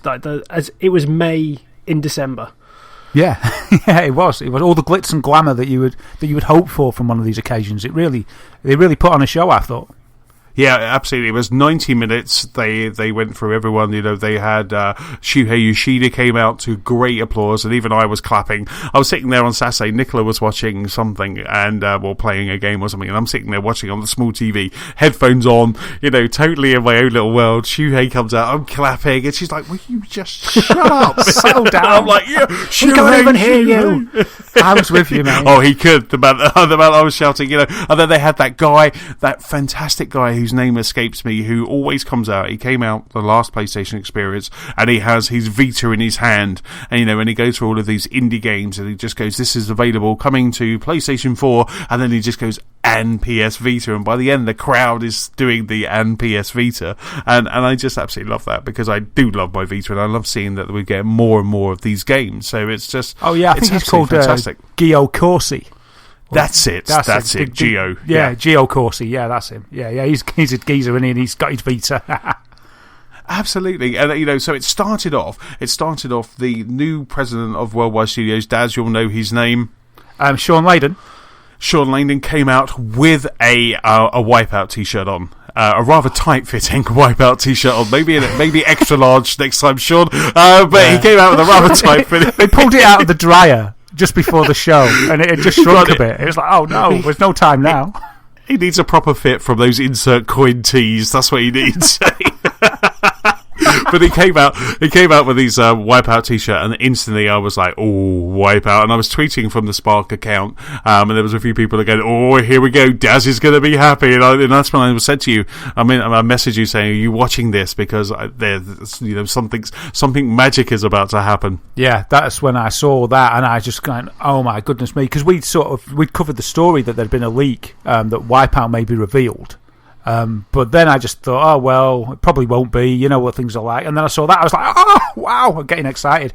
But that was just from my phone. I got even more excited when I saw it. He came out in a Wipeout tee, and it was just like, oh, wow, look at that. But before he came out, they opened, didn't they, with an opening clip. Yes. And that was beautiful looking engine, beautiful clip of a woman all robed in red, walking through sort of a war-torn, ravaged town, dodging soldiers and things, sort of trying to get through on stealth to a pre-agreed destination, it seemed. And that trailer just looked beautiful. And I don't know about you, but I didn't guess what it was at all. No, until she disrobed. Well, not disrobed, but until she took off her mask anyway. She didn't fully disrobe. Well, she did take the robe off, but she was clothed underneath.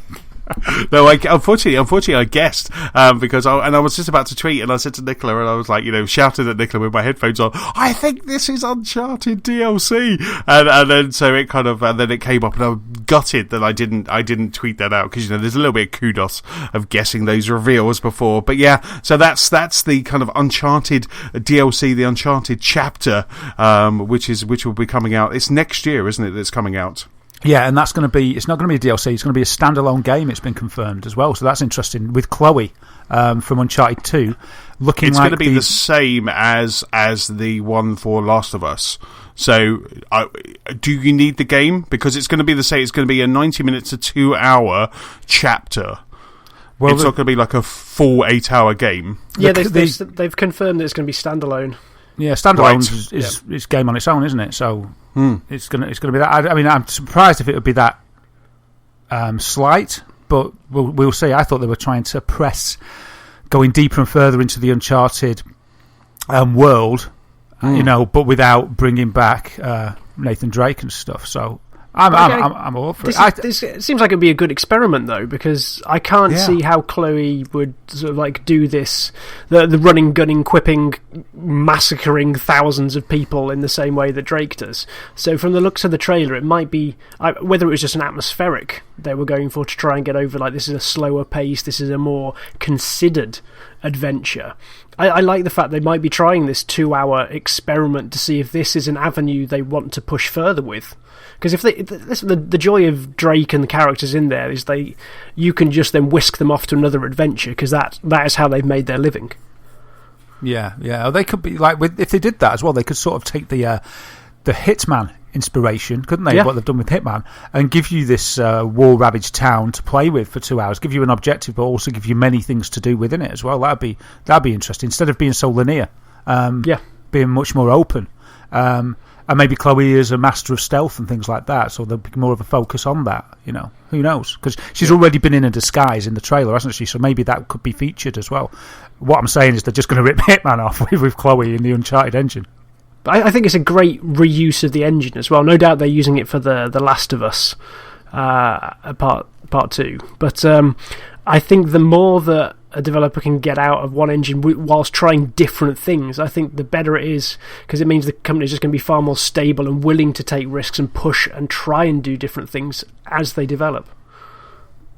Yeah, absolutely. I mean, I'm just having a look on naughtydog.com, and you're right, this is going to be available in-game, and it's also going to be available as a standalone game on store shelves for digital download. So you're going to get kind of both, but it's also saying that both versions will only be available until the December 13th.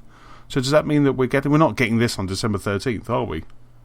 So if you've picked up Uncharted 4 Digital Deluxe or Explorers Pack, you'll get the Lost Legacy as a download at launch, and both versions will only be available until December 13th. All right, so you have time to get that Digital Deluxe or the Explorer Pack, and then you'll get that for free at launch. Okay, cool. So that's really interesting, isn't it? It's really, but yeah, it looked absolutely fantastic. Yeah, it did look good, and it was nice to see Naughty Dog carrying on with the Uncharted brand. I mean, I like it. I was a bit sad at the end of Uncharted 4, thinking I'd never see this, this again, this world again. I mean, and I'm happy. It doesn't have to be Nathan Drake and Elena, but if they carry it on with different characters and have the same engine and the same sort of what's the thing? Rollicking yarns sort of storylines. I'm there. I'll enjoy it. Yeah, no, absolutely. So that was the Uncharted DLC. Like I say, I think that was a fantastic opener for that, and there seemed to be some really good kind of gameplay mechanics happening just in that kind of teaser, that 9-minute teaser. And then after that, that's when they kind of came back and Sean revealed the Wipeout Omega Collection, which is coming to PS4. Yeah, absolutely, and that's just I was just like, yay! It's so good, looks really good. I was a bit disappointed that it isn't a brand new Wipeout, because it's more of a collection, isn't it, of 3 of the older titles. So you get exactly Wipeout HD and Wipeout Fury from PS3, and Wipeout 2048, which was that Vita? It was. I think it must could have been actually. It was either PSP or PlayStation Vita. Yeah. No, I think it was Fusion on PSP. Right. Because I had a PSP, but I never got a Vita. So you're getting 3 games in there, or an amalgamation of the 3, and it's going to be 4K, I presume 60 frames per second, and it looks beautiful. I really like it. It's going to have a new soundtrack, I think, something to do with licensing issues, but I'm happy about that anyway. It's good. You just played Firestarter, didn't you, when you played that anyway? That's all I do. Is I'll on loop. That was the tune. That was a rubbish rendition of it. But yeah. What was that? But yeah, so it's going to have, all 3 are going to be remastered, looking stunning in 4K and HDR and running at 60 frames per second. There's going to be 9 modes in total. So you're going to get Zone, Tournament, Speed Lap, Time Trial, Single Race. They all come from Wipeout HD. And then you're going to get Zone Battle, Eliminator, and Detonator, which is really cool, from Fury. And then you've got the career mode is coming from 2048. Don't you think it makes the PS4 just feel more settled to have a Wipeout game? Makes it more real to me. I just think Wipeout for me is synonymous with the PlayStation brand, because it was the main reason I bought my PlayStation 1 was for Wipeout. I'd never seen anything like it. I got Wipeout and I got Battle Arena Toshinden. The only reason I got Toshinden was it was a placeholder for Tekken that didn't launch at the PlayStation 1's launch. And then 2097, which was an amazing game as well. And there's always been a Wipeout. Admittedly, the one on PS2, I think, or PS3, took a long time to get out there. But it just doesn't quite feel right to me without a Wipeout game. And I'm glad there's going to be one. It's just really good, especially. It's almost like their Mario, isn't it? It is, yeah. It's like their because that was their sort of foray into saying this gaming is not just for kids. this is the serious sort of edgy type of gaming, wasn't it? Like Wipeout was a big mascot of theirs to show how sort of serious gamers were, because gamers that had grown up with Mario by then were hitting the 17, 18, 19, 20, kind of age, and so they came at it with a different approach, didn't they? And yeah, I mean, it sold it to me and millions of others, and I loved the crowd whooping and cheering to that. I like a crowd at a keynote because they were so excited, and that got me excited, and it was just like really good. Absolutely. I mean, other kind of remasters or kind of reimaginings that have come out that were announced as well at the show. We had Crash Bandicoot. So Crash Bandicoot, they're putting all of the Crash Bandicoots together, so 1, 2 and 3 in what they call the is it the Insane Trilogy? Insane Trilogy, what a name. Insane Trilogy. So that's coming out, and they've all been tarted up, so all of the graphics, and they showed that kind of similar to what you were saying earlier, Daz. So, they showed that kind of before and after, and it just looks stunning. They looked really good. They looked fantastic. Again, all kind of running in 4K and HDR. And I must admit, there's a lot of titles over that weekend, because we also had the Game Awards as well. And we'll pay off our predictions in just a moment. We had the Games Awards, and a lot of that they were all saying, kind of here's this game running in native 4K or running in 4K and HDR. I was going to say, quite a lot of them have Pro. dynamic 4K at the start of the trailers, so I wouldn't count your chickens just yet with a lot of them. But when you've got things like Parappa the Rapper, Patapon, and Loco Roco all running in, they should hit it. But there is small print. There is small print. Bandy around 4K like there's no tomorrow, like it's going out of fashion. Yeah. They were, and that's what I'm saying. They everything was kind of like running on 4K. How can they say 4K as an umbrella for every resolution apart that's higher than 1080p? They on the small print on their dynamic, it says outputted or upscaled to. So they must, yeah. I suppose if it's upscaled to, I mean, that's you can just say everything's 4K then, can't you? My Xbox One S is 4K then. I've got a NES that runs in 4K, damn it. Yeah. So anyway, Soapbox Brothers. So we had Crash Bandicoot, and then we also had Parappa the Rapper, as we've talked about. Patapon, which was a big favourite for Nicola. She absolutely loved those Patapon games, and also Loco Roco as well, which is a big favourite for me. I absolutely love both of those, really. They're some of the ones I'm really looking forward to, because I never had a PSP at the time, so I'm really looking forward to see how those play, because I feel like I missed out on some like cult portable gaming at that point in time. Yeah, I think they'll work really well. I was a PSP day one guy, and I loved those games, and it did feel with Wipeout, because one of them was from a portable console as well. It felt like a bit of a big mobile games update to PS Pro or PS4 Fest. Really, I was like, oh wow, this is a great retro update with all these games. But they are the only ones that can hit 4K.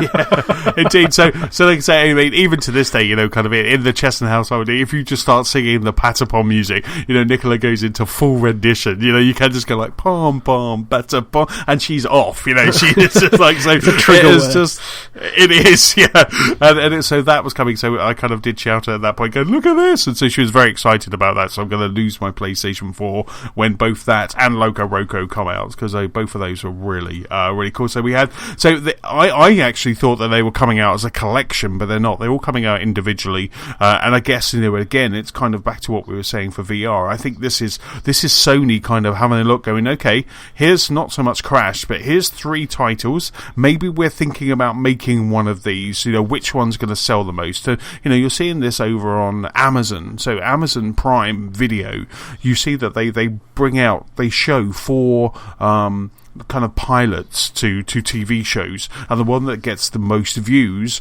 and the most votes, get the most downloads, gets made. And luckily, that's going to be The Tick this year, which I can't wait for.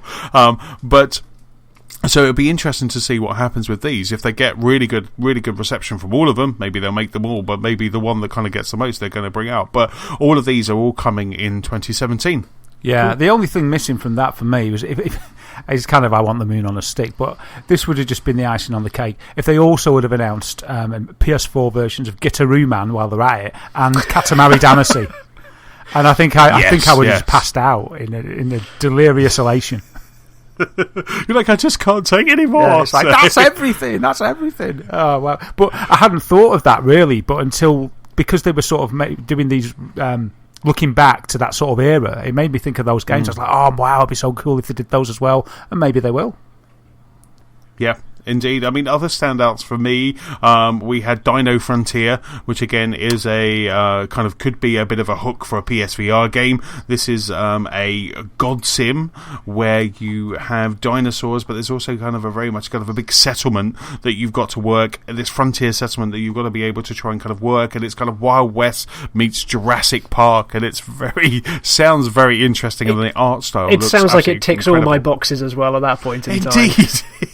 Just have cake in there and it's your game, really, isn't it?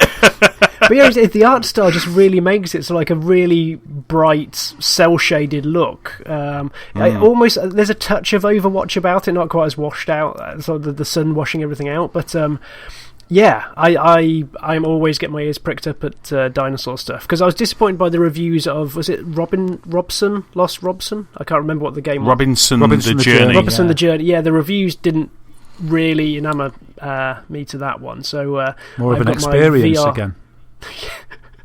So I'm hoping there's a game and a VR experience in this one.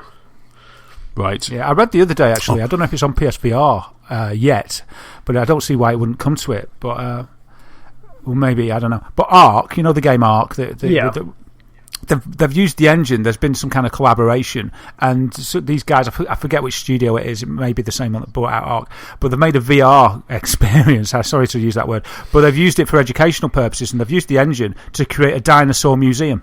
Oh, cool. Where you can wander around and look at all the dinosaurs, and it tells you stuff about them, and obviously the dinosaurs are using the game's engine, and you can look all around them and things. They're animated, and I thought that's not masquerading as a game. It's like, sort of, it's a learning thing, and I thought that was cool.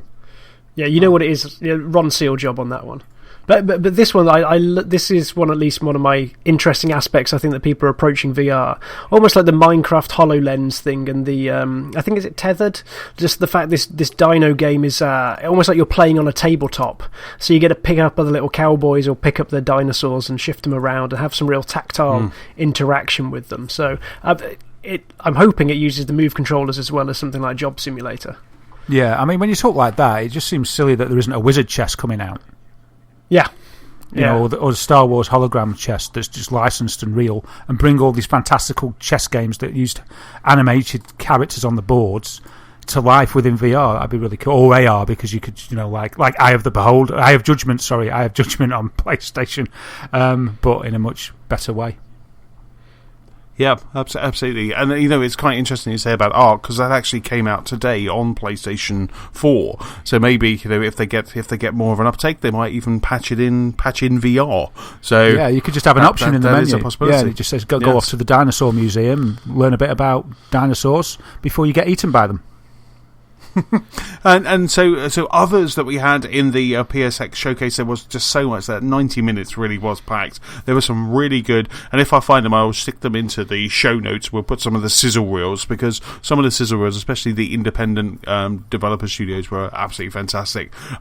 We also had a bit more, we had more details and a gorgeous trailer for Ni no Kuni 2, which I was sitting there after all of the other kind of old boxes that they ticked, i.e. Crash Bandicoot and Parappa the Rapper and Loco Roco and stuff. I was thinking, please bring Ni no Kuni, the original, to PlayStation 4, in 4K and HDR. Please just bring it, because I really want to play this game. And unfortunately, that didn't get announced. So hopefully, maybe closer to the time, they might do something like that. But that's definitely a game that I would love to finish, because I had never finished Ni no Kuni. Oh, I loved and finished Ni no Kuni. I bought the special edition with the spellbook and the Drippy doll. Right.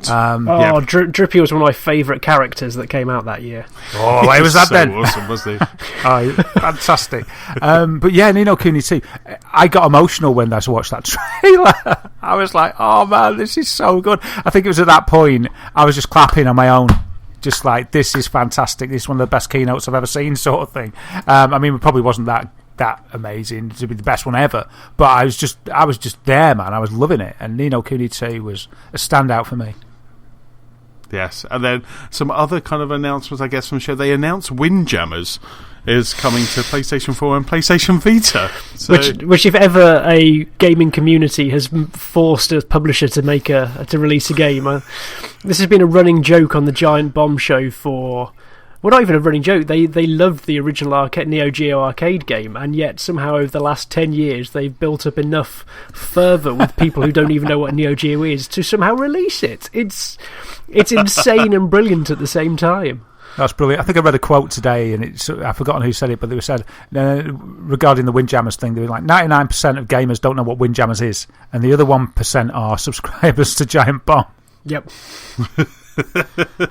That just sounds so cool. And then I think for me, I'm kind of saving one of the best for last, and that was Marvel vs. Capcom. So Marvel vs. Capcom Infinite, the trailer blew me away when I saw Ryu and Mega Man versus X-Men and Miss Marvel. I was just blown away, and I just absolutely this game looks awesome, and they showed some gameplay footage a bit later on. They didn't show it during the keynote, but they showed it later on in another keynote later on throughout the PlayStation experience, which was I think the Capcom Cup, and they showed some gameplay experience, and I am going to be all over this. It's really interesting because Capcom vs. Marvel Infinite was announced at the PlayStation Experience, and they've also released Marvel vs. Capcom 3 in 1080p, 4K, HDR, whatever. They've also announced that they've also released that, and that's available now. But it's good to see that Marvel vs. Capcom is actually available on PC, Xbox, and also PlayStation 4 as well when it comes out next year. Yeah, that trailer did look amazing. Who was the woman? Because I didn't know who she was. She's Captain Marvel. She's called Captain Marvel. Yeah. Brilliant, because it was Iron Man and her, and I was like, I'm not sure who she is, but she looks amazing. But yeah, that was good. That trailer was just so good, wasn't it? And it's interesting because a lot of the characters that they showed in that trailer, Captain Marvel included, are all from the DC cinematic universe. So there is a bit of a uproar that we might not get X-Men in that game, which I always play as Wolverine, so I'm really bummed that we might not get it. Oh, okay, I haven't played one of those for years, but I used to be a dab hand at Street Fighter. I could get involved. Yeah, so it could be cool. It could be, I really am. I'm very excited about this. I think maybe with the new Xbox Elite controller with that new D-pad, I could switch it out or have that nice little disc. I think I might be able. That might be my controller of choice. So I might have to get this on Xbox. Oh, you're going to macro all the moves, aren't you, and beat me? Put all the superpowers on the triggers. Yeah. Oh, what a great idea! Well done, James. Thank you very much. So do you play the fighting games anyway, or is this like the Marvel aspect is drawing you in? I liked back in the day in the SNES days. I would play Street Fighter a lot. I kind of then transitioned to maybe kind of more Soul Calibur than the Street Fighter games. I think I liked Street Fighter.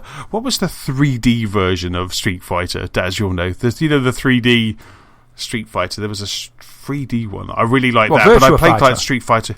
No. It was, oh god, I love Virtual Fighter, but no, there was a 3D Street Fighter game. I don't remember that. That came out. Yeah, and that was awesome. So yeah, so I have dabbled throughout my life. I have dabbled kind of in Street Fighter games, but I think I played the last one when it came out, which was the latest kind of Street Fighter, but it never really kind of clicked with me. But the Marvel aspect and the aesthetics of this is really kind of drawing me in. Cool. So are we skipping past Knack 2? I just want to. I think we should. Yeah, I think we really should just skip. What was the reception like? How is Knack? The reception was good. He got loads of cheers. That was when I realised they'd been giving out the free beer. I mean, I'm not against Knack. The only time I've really played it is on I think demos and Gamescom or so, and it seems okay. I've got nothing against it, but I was just astounded when I heard they were putting enough resources behind it to make a full-blown sequel with like co-op and everything like that. So, but it must have done all right for them. Yeah, it was like the way that they were touting it was as if it had been some stellar hit, and I was kind of like, did I miss something? So I really don't know, but it's there. It's going to be on the shelves for us all to enjoy. Fair play. Just look at it on the shelves. Yeah. And go, I'm never buying that. I think isn't Knack like the brainchild of Mark Cerny? That's right. Yep. So it's kind of that's why it's getting made, isn't it? You know, thing. It really is, and it looked like there could be two players because it looked like there was a red and a blue Knack, if that's what the main character's called. So they looked like it could be, and like I say, I did see kind of a couple of cockpit views, so whether they were patching in a bit of VR as well. I thought that what they were going to show us when they got two Knacks on the screen at once showing the co-op, I thought they're both fused together to make a mega Knack. A bit like Sidearms, the old arcade game where both characters came together, both ships, and made a big ship. And I thought that was going to be awesome, but they never showed that. Maybe they're saving that, though, for E3 or something like that. Maybe. But I think all in all, the PlayStation Experience keynote was an absolute fantastic. I think if this is going to be, if this is what Sony does now, if they now do E3 and the PlayStation Experience, then I'm absolutely happy. You know, I'll let them off not doing a Gamescom or whatever, you know, because this is fantastic. I think they have to do something at Tokyo Game Show, but I think, you know, having this and having E3, I think it's just absolutely fantastic. I really liked it. I mean, I liked it so much that I was so hyped after it. I said to Nicola, I was like, next year we're going to San Francisco when this is on, you know, and she's like, okay. So she would happily spend a week in San Francisco, you know, with me going and being a Sony fanboy for a weekend. But I just thought it was absolutely superb, and I would love to see an Xbox version of this as well, because not only did they have the keynote, not only did they have a whole hall full of games that were playable on PlayStation and PlayStation Pro, they also had more of the kind of dev talks as well. So they had a whole area just full of these big bean bags that you could just go there, and they had people talking. They had Geoff Keighley and Hideo Kojima talking about Death Stranded, you know, so they had all of these people kind of just on and doing these little kind of dev talks, and I would just absolutely love it. You know, it reminded me a bit of EGX, but I would love to just kind of spend a weekend kind of doing this, and also an Xbox flavoured version as well would be awesome. Yeah, that would be cool. Just going over the notes I've got of what was on, a few highlights for me. Ace Combat 7, looking really good, and that's coming to PSVR, so that might be a game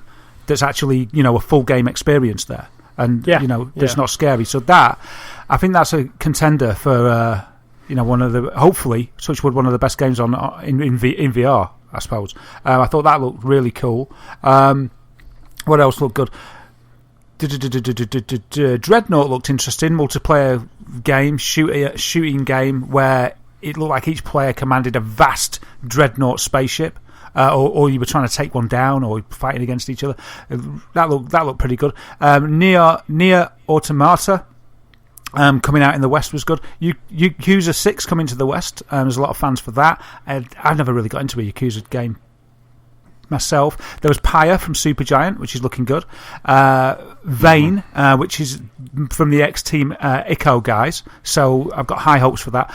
Absolver, the reason I mentioned that was because it's from Devolver Digital, and most games they bring out seem to have a degree of flair. Lara Croft Go looked good, and that was it. And then it finished off, didn't it, with the Last of Us Part 2. Oh yes, absolutely. Well done. Yeah, nice. It was a nice finish. It was. I think it's always nice that they hold a big gun at the end, because I think too often at like E3 and something, it's such a letdown if there isn't a "and finally" sort of moment you can all it's get expected, behind. Isn't it? Now when they just walk off, you're just like, you what? It just deflates you instantly, doesn't it? Yeah. And you just knew something was coming, because Type Wipeout T-shirt guy, you know, he was very. They did an announcement, and then he was very clunky about and we've got one more thing, and you knew something big was coming. Though just the way he was doing it, his delivery, he was trying to be cool. He was trying to kind of bring that Apple-ness to it, but he just. It kind of let the game speak for itself, and what an amazing kind of demo that was as well. That just kind of blew me away. Yeah, and he was very confident, wasn't he, Sean Layden? He did put. You could see it in his eyes, in the glint in his eye, that he was confident with the lineup, and I think they hit it out of the park. He's definitely grown in confidence over the last, because I think his first E3 he was a little bit clunky, but he's definitely he had big shoes to fill. You know, his predecessor was such a character, so he really had to kind of fill those shoes, and I think he's doing it absolutely right. You know, and The Last of Us Part 2, I didn't think this game would be made, but I am just so excited about it. Yeah, I was shocked because it was a bit like when they opened up with Naughty Dog and finished with Naughty Dog. The opening, because I thought it was ended, it took me completely by surprise, which I loved. And then with the ending as well, I didn't think they'd ever make a Last of Us 2. I just thought it had told its story, and that was it, and that was fine. You know, I think everybody would agree that would be fine. And again, you're talking about big shoes. They've got big shoes to fill, making a sequel to this, because a lot of people just think it's fine as it is, and if there's so many errors they could make when people would just say that you should have left it. But to finish on that, which again it was completely unexpected, and to see Ellie grown up, playing that guitar, it was just a wonderful end. I'm going to say this might also explain why the Uncharted Lost Legacy one is a smaller experience, because throwing the whole studio at 2 full games would probably be stretching even Naughty Dog. So it almost explains, like, let's have this bite-sized experience for the Nathan Drake universe and then continue the Joel and Ellie story. But I too was surprised, because I always thought, like, The Last of Us, even if it wasn't necessarily those pair coming back, that it seemed to be like a universe that was ripe just for taking a different story, almost like The Walking Dead or something like that there will be more experiences out there that you could try and portray. But I think, as you said, the worry is because it was such a narrative journey, it wasn't just a game, they've got a lot riding on how they continue it, where they draw it from and where they take it to. Because if they're going to do a second, then you think the industry loves trilogies. So there is going to be a third one around the corner that as soon as this one gets out the door, I can see it ending on a cliffhanger.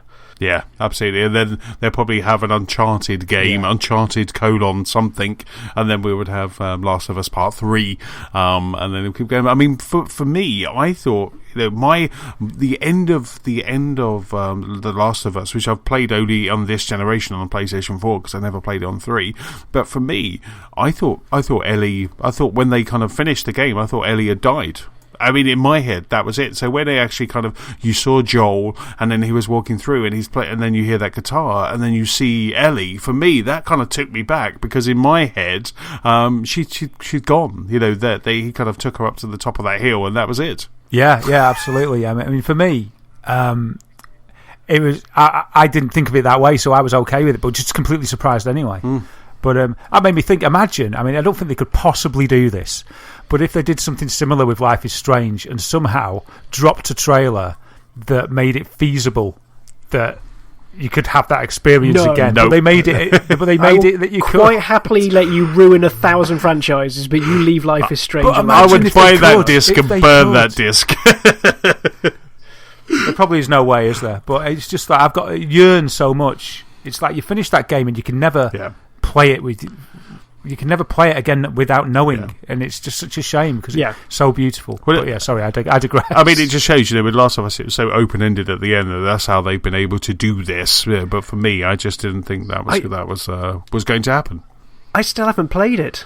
I keep meaning to get it because it's come with such critical acclaim that I feel like I've missed something. But I think a few people told me the mechanics are a little too close to Uncharted for me, that I think they almost know what my gripes with Uncharted are, and so you might not enjoy it. So do you think the narrative is enough to pull me past? Yeah, I'd say so, but it's just kind of when can you fit it in these days with so many other titles coming out, to sort of regress back is very difficult. I think, you know, Antony sort of grasped the moment by the horns, if you like, when it got re-released, because there was a window for it. But at the moment there isn't. But it's like you'll get to the next drought, and you'll have more recent backlog games to deal with than going back to The Last of Us.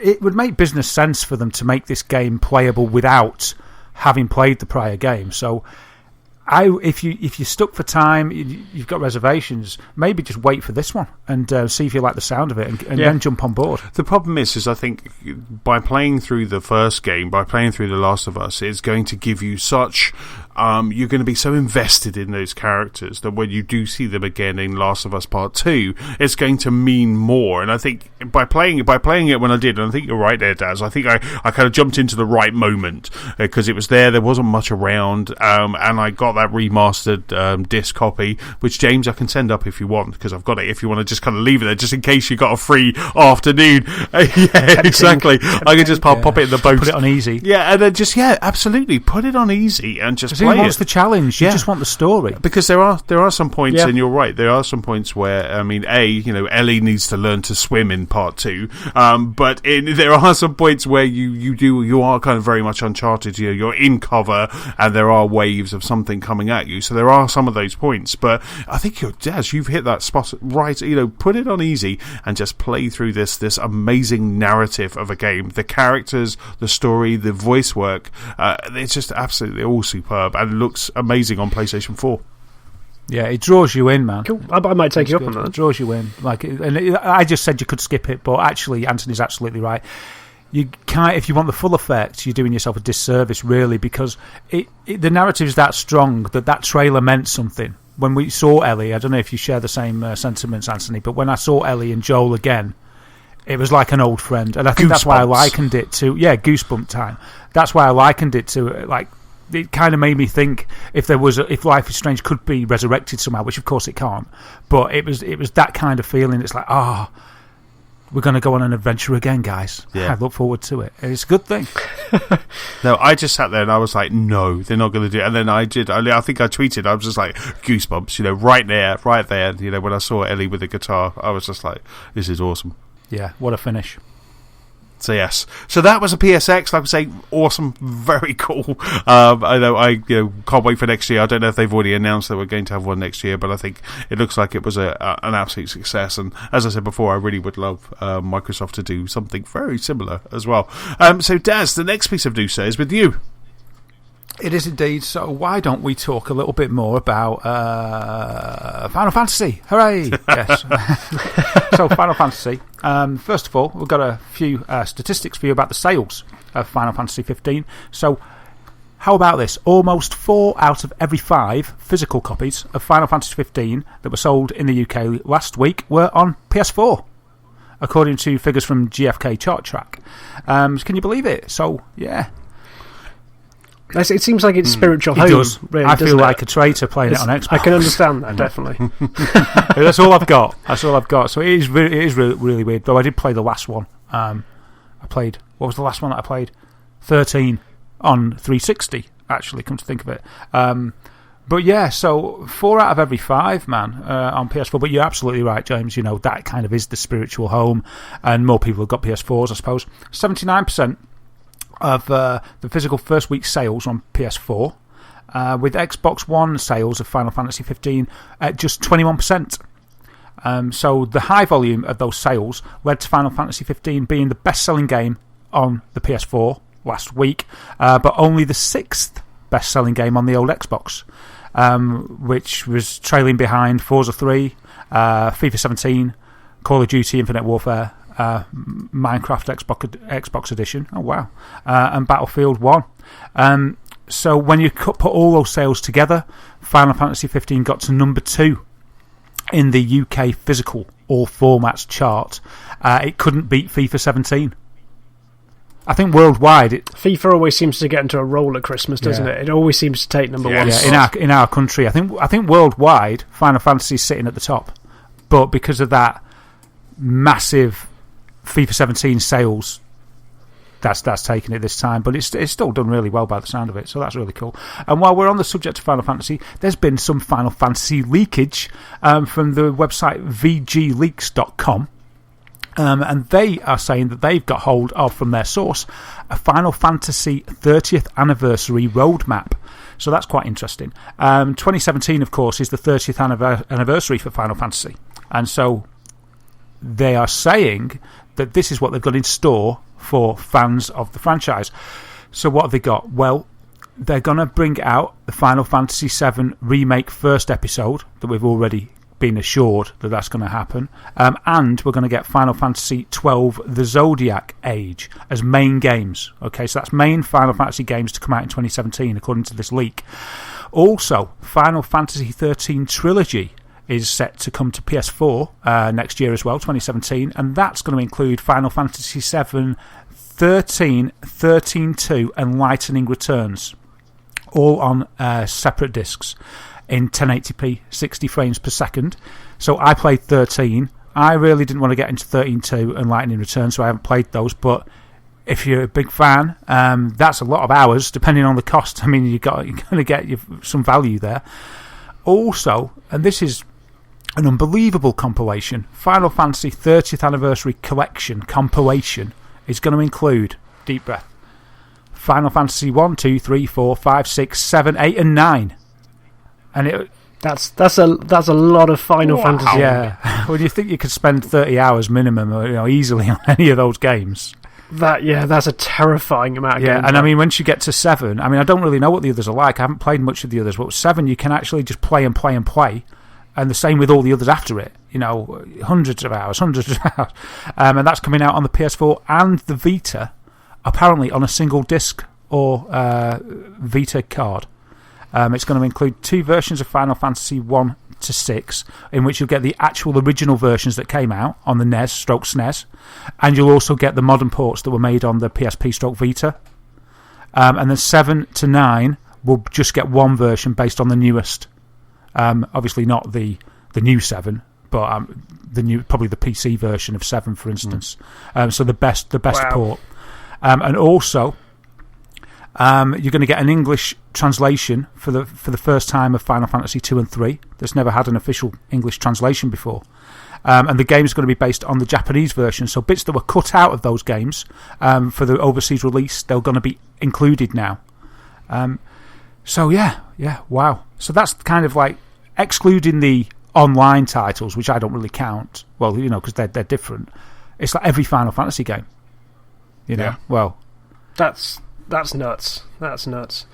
So where do you stand with like the little spin-offs? Because obviously they might have got Lightning Returns, but there's Versus and what have you. So do you just count those as like sidelines that don't need to actually be in these collections, or do you think this is like as complete as you can get? Yeah, in my amazing gaming world of Wytham, I don't count any of the spin-off games.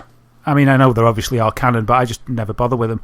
So, like, I think the first one that did it was Final Fantasy X with 10-2 or X2. And I just thought, no, they've never had enough pull for me to be interested. The only one that could have done it would have been, and it wouldn't have been able to happen, actually, because of what happened to the character in Final Fantasy VII, and I can't really elaborate on that. So, yeah, I don't know what it is, but I've never been that bothered about spin-off stuff. Though I do believe that Final Fantasy 15 started its life as a Versus or something. It was another game. I forget now. Final Fantasy. Was it 13 Versus? It was about 10 years ago. Wasn't it? When it started its life, it was supposed to be like a Versus game or something like that, and it's gone through this development of 10 years and became sort of metamorphosized into Final Fantasy 15. So that's a bit odd, because it's kind of it started its life as a spin-off that I wouldn't have bothered with, and I'm really loving it now, but obviously, it's been honed and changed and stuff.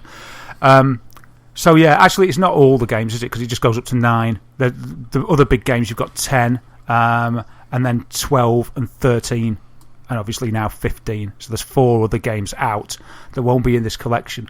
But if you're a fan of the series, and I must say I actually really am, more than I am of a lot of things, it would be nice to have that collection just for the sake of completion, just for the sake of completeness, to have them all and to maybe dive in occasionally and see where it all came from. Because the first...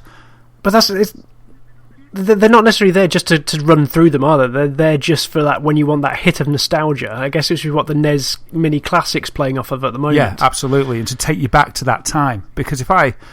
there's many games that do it, but let's just use Final Fantasy VII as an example. If I see that game, the old FMV clips, or if I hear music from that game, it takes me back not only to how much enjoyment I had playing the game, but it takes me back to that time. A bit like when you hear a song from back in the day, and it takes you there for that split second. Yeah. And those games, because you've spent such a long time on them, they become part of your life in a way. Yeah, it's interesting. Yeah, I was going to say something, but it's gone right out of my head. But yeah. So there's going to be 3 different versions for this collection. You're going to get the regular version, game and poster, collector's edition, game, poster, art book, 8-bit Black Mage keychain, Chocobo, yeah, I said it right, maybe, Chocobo plush, and 2 discs with a selection of songs chosen by Nobuo Uematsu, who's the composer, and does the music. All this stuff's really amazing. Games, Final Fantasy 30th Anniversary Collection titles, 1 to 9. Oh, wow. Oh, that's what I was going to say. The first Final Fantasy game that I played, and I didn't even realise it was a Final Fantasy at the time because I'd never heard of it, was the Final Fantasy Legend on the Game Boy. And that, I think, was probably one of the first RPGs I ever played. And I absolutely loved it. And it wasn't until years later when I played Final Fantasy VII, and I still didn't realise. And as I played more and more games, and then I remembered one day this weird game that I played on the Game Boy. I think it was by Square as well, but actually doesn't really fit into the Final Fantasy world, but it was an RPG by some of the guys that worked on, say, Final Fantasy 2, and it was my first foray into it on the original Game Boy. So there you go. But yeah, there's a lot there coming out in 2017, if the leak is true, to do with Final Fantasy. To be honest, they can keep the lot and just get Final Fantasy 7 out, and I'll be happy. This is to probably fund Final Fantasy VII at this point. It's like, we've got a bucket full. Just take it. Yeah, just give us the money and we'll get you that game, but we just need a bit of investment. Yeah. So do you reckon we'll just see like episode 1 of Final Fantasy VII in 2017? Like just the first disc, the first area? Yes. Yeah, I'm hoping that you will get sort of the first area, and they say it's going to be like loads more to explore. And I'm hoping that it will come out from that first area to a section of the world map. I'm hoping that you'll get... Is it 3 parts they're going to do it in? And like, I'm hoping that each part will be a disc. It'll be one of the old discs. So the first one will end at an amazing cliffhanger. And that would be fine with me. But then it's just like, how long till the next one? Yes. Will it be yearly, or will we have another... How long's it been? Will it be another 18 years? If it's that size, if it's a whole adventure, it won't be a Telltale job. That will be a massive amount of time in between them. But I'd rather wait and it be as good as it could be. I don't think you'll have to worry about that. I'd love them that if they did finish it at the end of the first disc, I'd love them to say, part 2 coming, and maybe just give a quarter of a year that it might be coming out. Won't keep them to a date, but just try and kind of give so you have a good understanding of where it's going to be, so you don't have to just kind of sit there wait for the second part. Yeah, well, they'll say like it's the third quarter, and you're like, yeah, okay, that's fine, of the century. Oh, yeah. So there's a good chance that I won't survive to see the end of this. But you can just pop the original one, and then you can just keep going from there. I mean, yeah, I'm kind of interested in part 2. I know they were saying part 1 will be quite different from the original. That might be a little bit more in depth, but I'm interested in part 2, and kind of because that's kind of where I finished playing of Final Fantasy VII. So I'm kind of really interested to kind of like go on from there.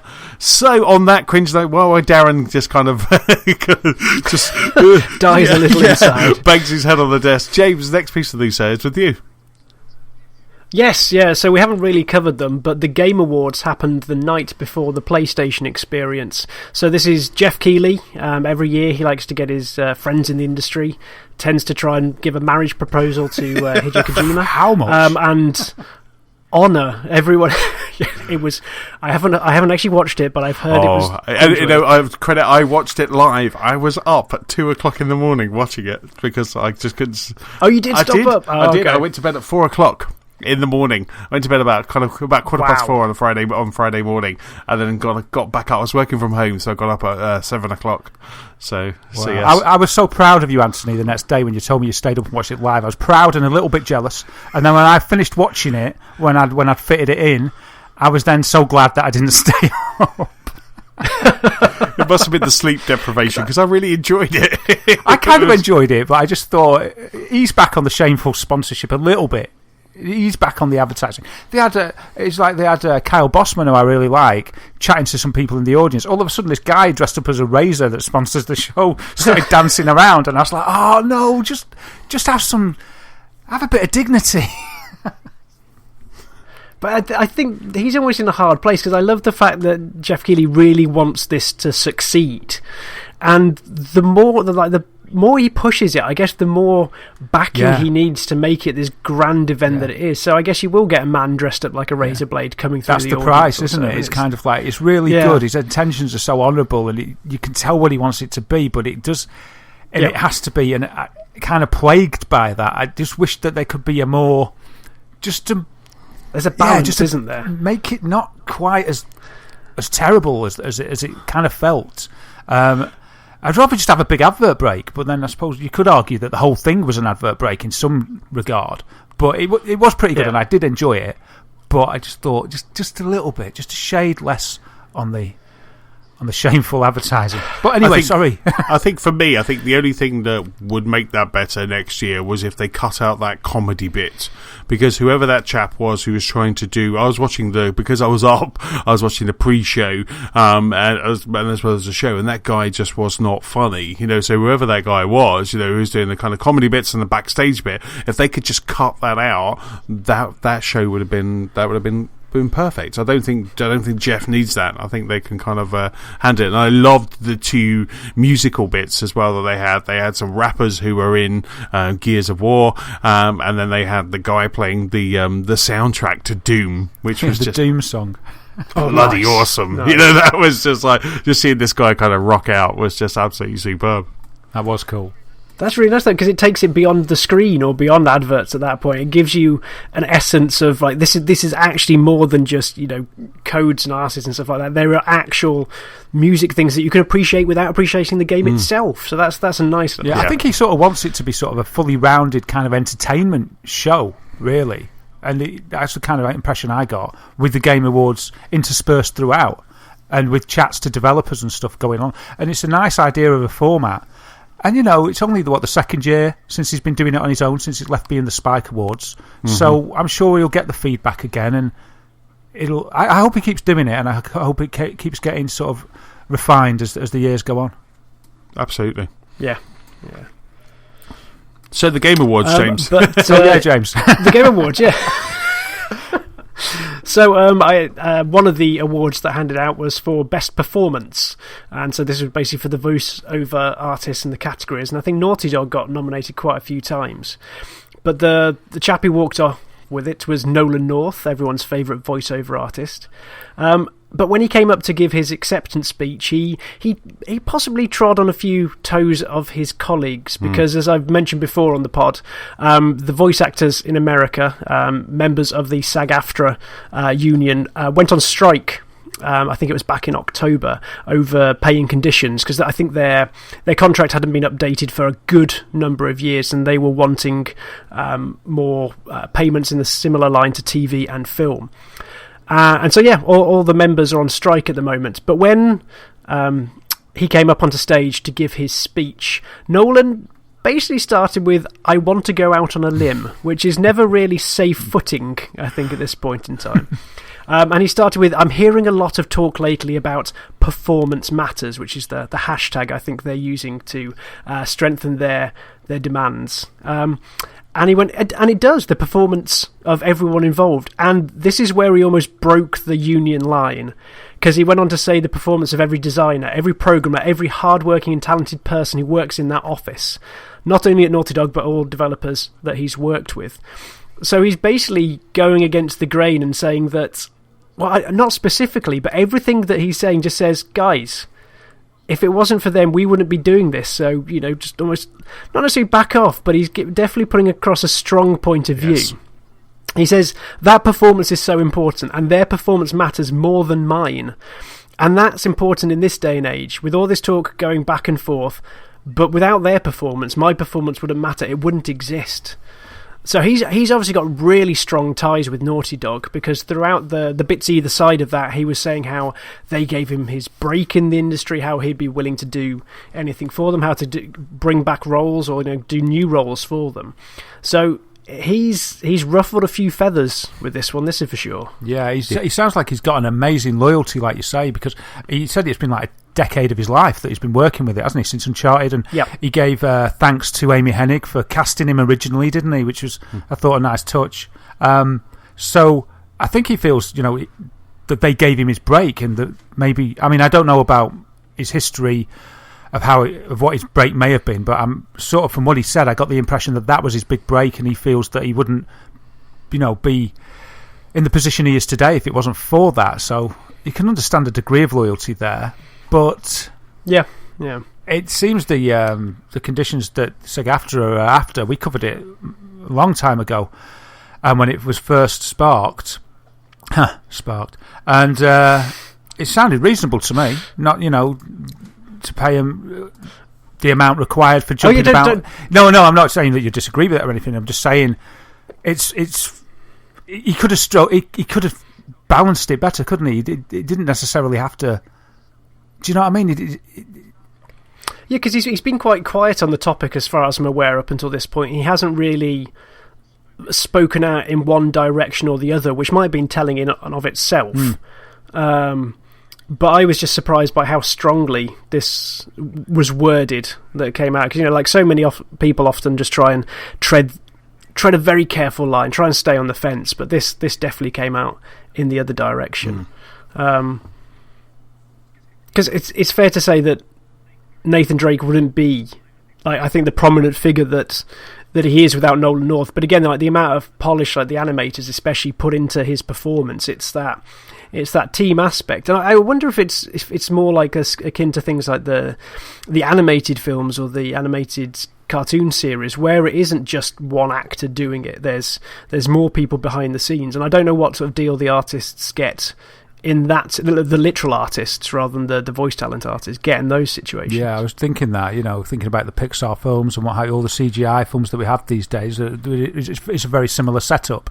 So it'd be interesting to compare and see if they get the same, or is there real live action counterparts or not. And certainly it'll be interesting to see what happens with it. But are we talking an outcry when you say he's ruffled feathers, or just rumblings at the moment? I think it's more rumblings, because I think it's. I think the actual dispute is large within circles, but I don't think necessarily as much as could hit the games media. Just because I think our day-to-day news reporting is still on, games being revealed or roles changing, not necessarily the political rumblings that has admittedly been going for several months. So whether there's enough to form one article or not, but I'd be shocked if it stayed quiet completely. Yeah, maybe the voice actors behind the games, even though they're so much bigger than they used to be, to become almost, household names in gaming circles, which you never would have known, years and years ago, I suppose. But maybe that will increase over time, and they will become more household names with a degree of fame, and then it would become sort of. I'm not trying to sort of cold water on it, because I think that the really good points that are being made and fought for here, but become more newsworthy to get that, and people will have more interest, because you get the impression that it, like you say, it just kind of gets brushed over. You get the odd article about it here and there, but it's not a point that there's a clamour for with the main sites and stuff. I feel that they sort of have to mention it occasionally to feel they're sort of towing the line. But as the fame grows over time of these voice actors within games, and they become maybe more powerful, when the fans wouldn't tolerate a shift in voice actor for a character that they love, for instance, maybe they'll have more clout and things will change. I wasn't really happy with Kiefer being swapped from David Hayter in Metal Gear, and it's not that I think David Hayter, it's not. I don't know what it was. I just didn't like the change. I just preferred Snake's voice to be Snake's voice, and if I could have had a say in it. I find that an odd one as well, because after so long, and to then try and get a Hollywood actor, it did seem a weird choice. Yeah, so it was a weird choice. But if these guys get that famous and that well known, then if they say, well, if you don't just agree to whatever it is, obviously it's got to be an agreement on both sides. If there isn't agreement, taking away their voice talent from an IP may mean more than it does now, and I'd imagine even now it would mean quite a lot. Yeah, but would you not buy a game if your favourite actor was not voicing the protagonist? I mean, equally, would you not go and see Iron Man when Robert Downey Jr. swaps out, or something like that? That's a difficult. I mean, we watched all the Batmans with all the different actors in. But I never got really attached to one because they did it straight. Because it's different with films rather than a series, isn't it? So it's kind of like if they swapped out Kiefer Sutherland in 24 midway, and had a new character with David Hayter. Well, yeah, swap David Hayter in as Jack Bauer. Then maybe I would have not watched it. I don't know. I would have given it a go, but it might feel a bit too weird. Yeah, that's a good point. I don't know. But with games, though, if the game was good, I'd just have to buy it. If it was a good game, they changed the voice. Yeah, but it's the best one. It's Metal Gear 22, and they've got whoever doing it. Beyonce's doing the voice this time, but I don't agree with that. But the game's amazing. It's the best game, so yeah, I'd have to get it, I suppose. But didn't they do that with? If you like it, then you should have put a futon on it. Oh, I'm not even going to. I'm going to go on to the next piece of news after that. I did have a point, but you just. Sorry. Awesome. That was just lovely. The next piece of news I am going to skip. The next piece of news is with me. It kind of feels weird going from something quite deep and a really good debatable topic there to the next one that I've got, which is Pokemon Go, and Starbucks are kind of are going to launch a promotion together. So it happened today. I saw on Reddit and Polygon that there was leaks pointing to a big Starbucks event in the works for Pokemon Go. So we all know that Pokemon Go is going to get a winter update, which could potentially, I think they were data mining the code, and there's another 100 Pokemon waiting to be released into the wild. And this could potentially be kicked off with a new Starbucks event, because it's been, like I say, it's been posted on Reddit. There's been a couple of postings which have shown a printout or a screenshots from a website where Starbucks employees can go, showing that Starbucks will become both Pokestops and also Pokegyms, so being heavily advertised within the game. They will also, all of the participating Starbucks that are gyms or Pokestops will also receive a unique item, which is a Pokemon Go Frappuccino blended beverage. Wow. So a Pikachu-chino, maybe. so this is going to be... so they will all be selling this kind of Pokemon-inspired drink during the event. So they say it's going to be an event which starts on Thursday, December the 8th, which is probably around when this pod posts. They're going to be changing Starbucks into Pokegyms. But I just thought it's very interesting to see that we're getting that first kind of corporate sponsor coming into Pokemon to kind of... It's not like they need the money, but seeing that there is kind of that people are jumping onto it. Well, they had this in Japan, I think, where I think it was McDonald's, they did, yeah. Or Pokestops, Pokegyms for a while. So I was almost as shocked that there wasn't something similar over here. If anything, just to make sure that people knew where there was at least one Pokestop or Pokestore they could go to on a consistent basis.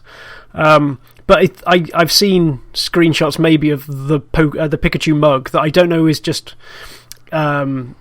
from Starbucks itself or whether it's just a stock photo, but I think that's the only way they'd probably try and get me back into it, if they started real world items to try and draw you back in. It's not enough being able to catch a Togepi, or that's about the only one from the second 100 I know, back into the mix. I mean, do you reckon it's got to the point now where actually it's not necessarily that it needs the cash, it just needs that focus and injection? Because I don't know that many people still playing it. There's still a couple of people playing it hardcore, but considering how many people at work used to play it and of friends in general, it's down to a handful of people, if that. Yeah, the bubble has burst a bit. I'm still playing it with my son because he still likes it. Who's driving that? Okay, I'm not surprised if it's the... Yeah, I mean, I have said, because I mean, I've been all up for it for a while, but I've said a couple of times, are you bored of it now, Sam? Should we just uninstall it? Because it is getting a bit samey.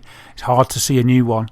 But, it's kind of good because we do a bit of walking together, and it's good for that. And he gets excited when an egg hatches. I don't know if I told the story where we were in game, we was in the queue, and an egg hatched, and I think it was a Lapras, which he hadn't got.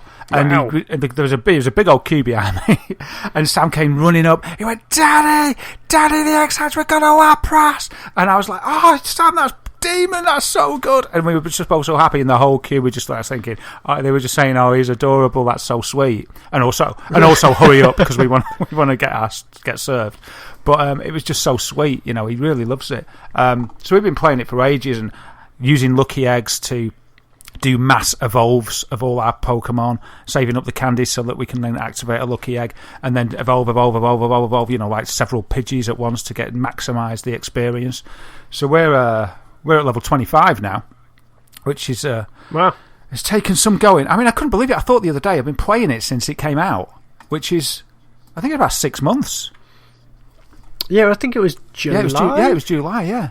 And I can't believe how much I know about Pokemon and how much I've played it and stuff. And Sam makes me laugh with it because he's kind of learned all the Pokemon noises. When you can look at the Pokemon you've caught and you can touch them and they make a noise.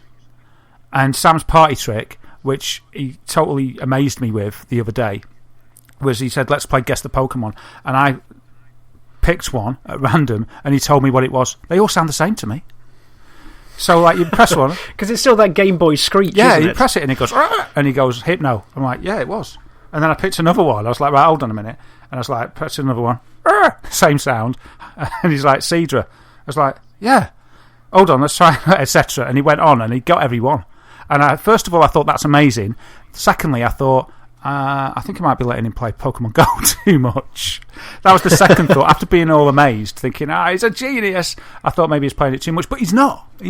But anyway, back to the point. I wonder if they could do, those fancy patterns they do on top of your drink in Starbucks? They can do little pictures, don't they?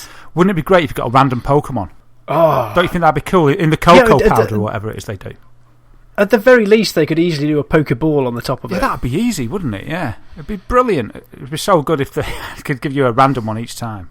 You could judge the quality of your barista by how high a level their Pokemon dusting is. Yeah, absolutely. Yeah. There could be a code on the bottom of your cup, which you could put into the... That's dangerous. You put it into the game. Oh, yeah. Please drink coffee first.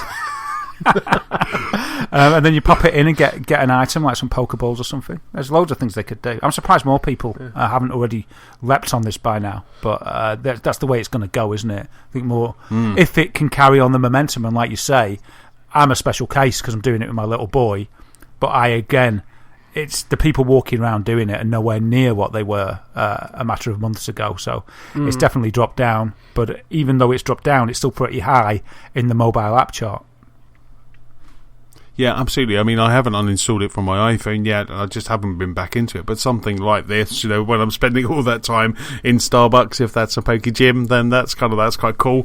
So I quite like that. So I'll be kind of doing that, and also with extra Pokemon coming as well, that does kind of pique my interest to maybe kind of have a part 2 in Pokemon. Yeah, I mean the Halloween event sort of raised interest again in it, and just recently. They had, I think it was for Thanksgiving week, really. I think that's what it must have been. They had double experience, and they also raised the appearance values of more than just the base Pokemon. So all of a sudden, you weren't just seeing Weedle, Rattata, and Pidgey around. They've changed it so you see a bigger variation of different Pokemon. And that's good, but I think now it's kind of dropping back down to Pidgey, Rattata, and Weedle again, and instantly you just sort of feel, like for instance, Sam was always wanting to watch it when we walked and watch the map and stuff to see what Pokemon there are, and now, and he's 5, and he just sort of goes, I said, do you want to see? And he's like, nah. He goes, tell me if there's a rare one. Apart from that, he's not interested. So I have to lug it round to walk to catch, because we're walking to hatch the egg. And then if we see a rare one, we'll catch it. But even if we see a Mr. Mime or something, it's just like, what's the point? So we're just trying to. Sam just wants to get all of them. Well, that's the aim of the game, isn't it? It's completionist. Yeah, it's interesting to see it in a child because I think there's a natural desire. I don't know if it's just children in all people. I know it's a bit of a general sweeping statement, but we like to collect things, don't we, gamers and things. And you can see it. He's 5, and he's got a desire there. He wants to get them. He gets so excited when he gets a new one, and I think it's a beautiful thing. It gets you out and about. But how could they keep that bar so high as the frenzy it was? Yeah. But I think they just need to be able to filter it, though. Like I'd probably spend more time in it if I could just turn off the alerts for getting Weedles and Pidgeys and Zubats. Seriously, Zubats can do one. But it just needs like an advanced level. I'd probably give them like a couple of pounds just to enable that, because I feel that would be my way back in. Because I'd be happily walking around. I just don't want it to buzz every time there's a rat. Yeah, you could always buy one of those. Is it Pokemon Go Plus or something that you wear on your wrist? But you see, I almost did. But again, it'll buzz no matter what. So you want like an advanced buzz when something that you haven't already got appears, then you want to... You know, on VP2 there was the garden filter where you could like say, well, I've had enough of foxes. I want to keep my bunny paradise intact, so I don't want to have any pretzels come in. So just like set up that, just like a cordon. Yeah. Going, I want to dissuade any of this species from coming anywhere near me. Yeah, and I also wish that you could transfer in bulk instead of one at a time. Because over time, I end up with, like, I've spent literally an hour sat there transferring one at a time to get the candies and to clear out the poker bag. And it's really annoying and frustrating. I wish I could just go, Weedles, right, yeah, get rid of, I've got 30, transfer 29. Just transfer 29 in one go, but no, I have to go Weedle, and then the menu bar, and then transfer, and then are you sure? Yes, and then back, and then Weedle, and it takes forever. But still, with all its annoyances, it's still very popular. Yep. Well, when it's in Starbucks, you can have your caffeine to help speed that up. Yeah. Have a pep up as you go through there. Keep me going. Do you have a Starbucks in Blackpool? You know something? I've seen it. I heard that Brighton or there was a rumour once. There was a rumour once that one might be here, but I didn't believe the guy. Right. I have seen a Costa. Have I seen a Starbucks? There must be. I don't know. I don't venture actually into Blackpool Centre often. Right. But no, I don't know. There certainly isn't one in the little villagey place I'm in. But you know, you never know. In 10 years, we might start to get things. It's a different world, Anthony. What about there is one in the Hounds Hill shopping centre? It's such. Are you googling it? I am. You'll get flagged. You'll get flagged for googling Blackpool. No, what about Starbucks app? You could do a store finder on the app. Oh right. Oh my. Yeah, the Hounds Hill shopping centre. It's been there since I was small. Oh wow. So there's one in there, is there? I'll have a look next time. I think you won up on Nuneaton. I think I was closed down a couple of years ago. That's Nuneaton summed up. We can't even sustain a Starbucks. Wow. Oh, that's just sad. Right, Darren, the next piece of news, sir, is with you. It is, and just a quickie, really. This one, we were talking before about The Last of Us Part 2 and how they need to, really nail it because of the expectation, because the last game was such a classic. And on that subject, Neil Druckmann, who's the chief designer of the game, has revealed who's going to be his co-writer. And his co-writer is going to be none other than Hallie Gross, who is best known because she's been working on the HBO series Westworld. So that's the calibre. Right. Which I haven't seen Westworld yet, but I've kept my eye on the critical opinion of the show. And they're saying it's pretty good, very good.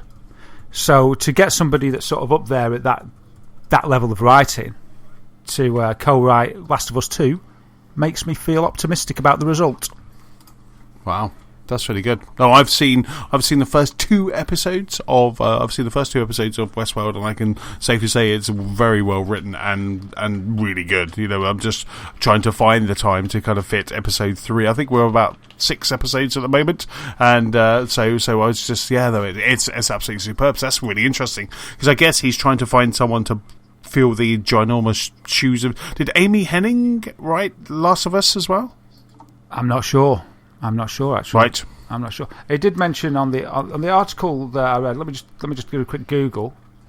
I don't know if she did, because it mentions that Bruce Straley, who worked on other Naughty Dog titles, and The Last of Us was one of them, he's away at the moment. He's taking some time off, so it makes it sound as if he was the co-writer on the last one.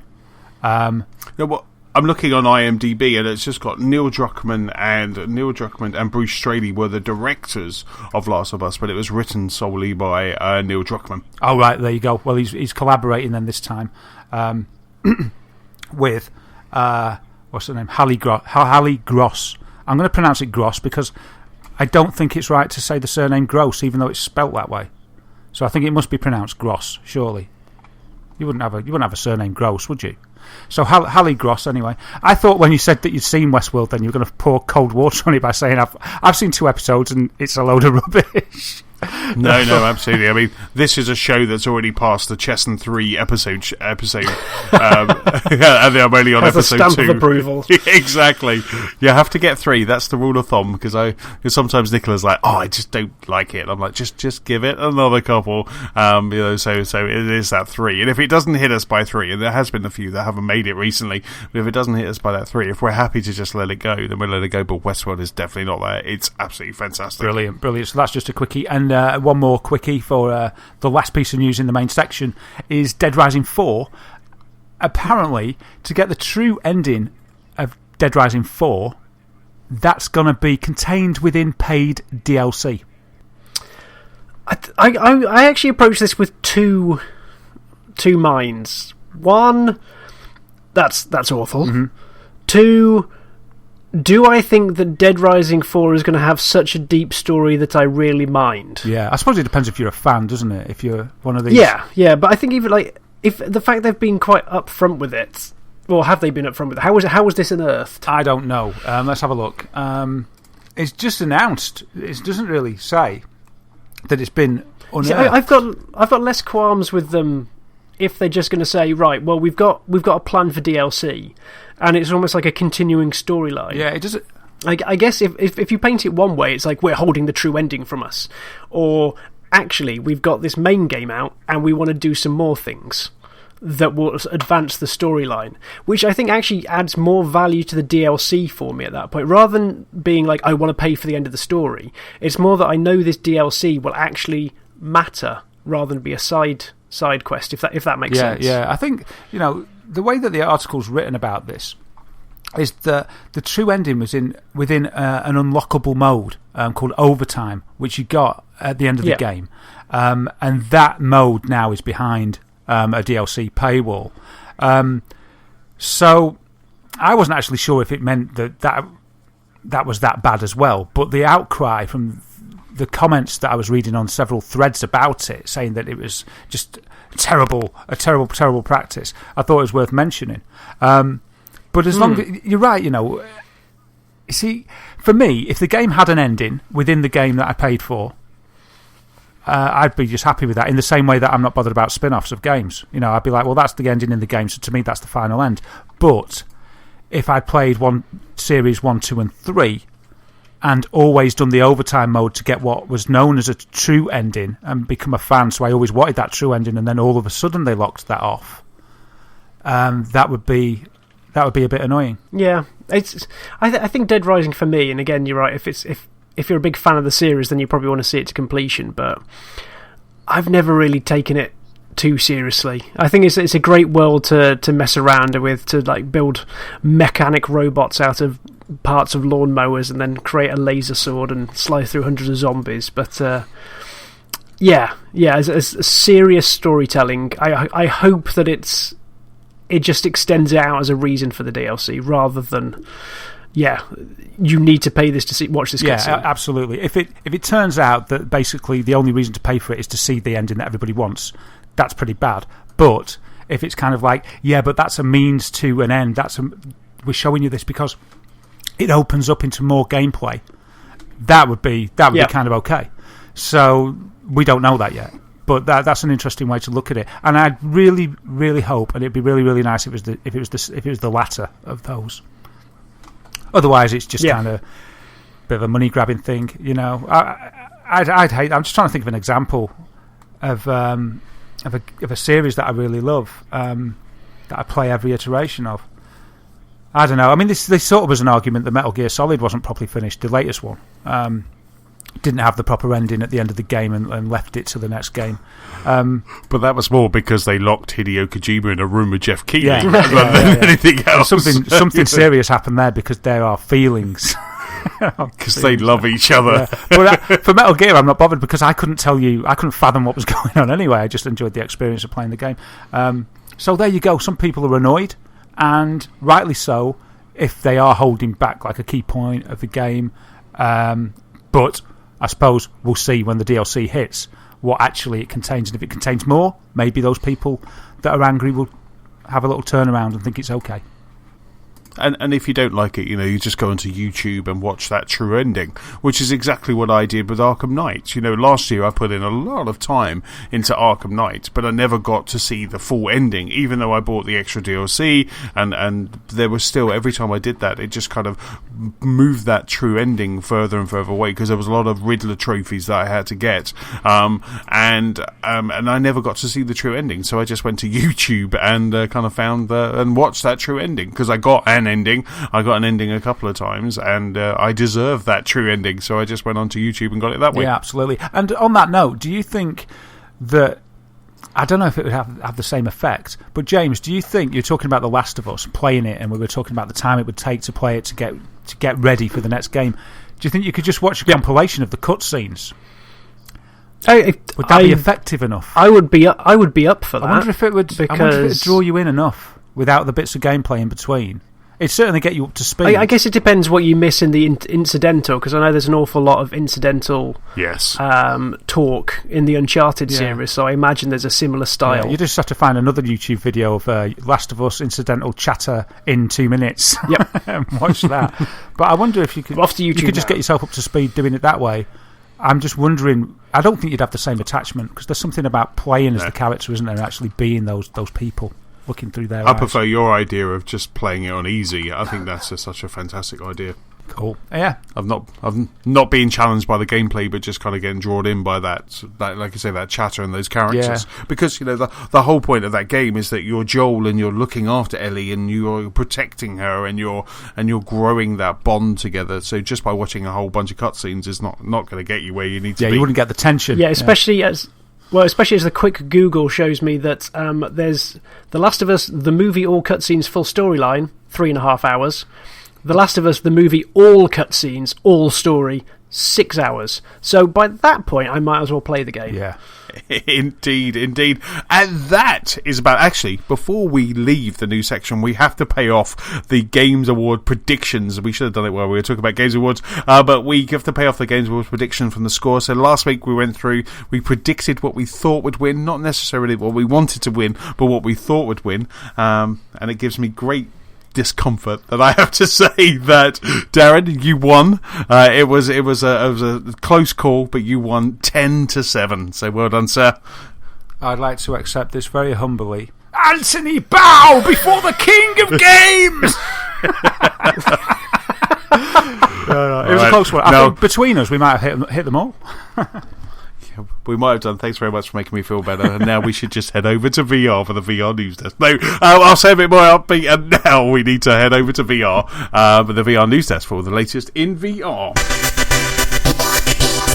VR desk. Welcome to the VR desk. Here we are once more. Welcome, James. You haven't been here for a while. You missed out on Vinny. He's gone now. I was missing him 4 of us here. Yeah, I know. Well, there's no jacket that fitted him. He was, it was difficult to sort him out, being just ahead.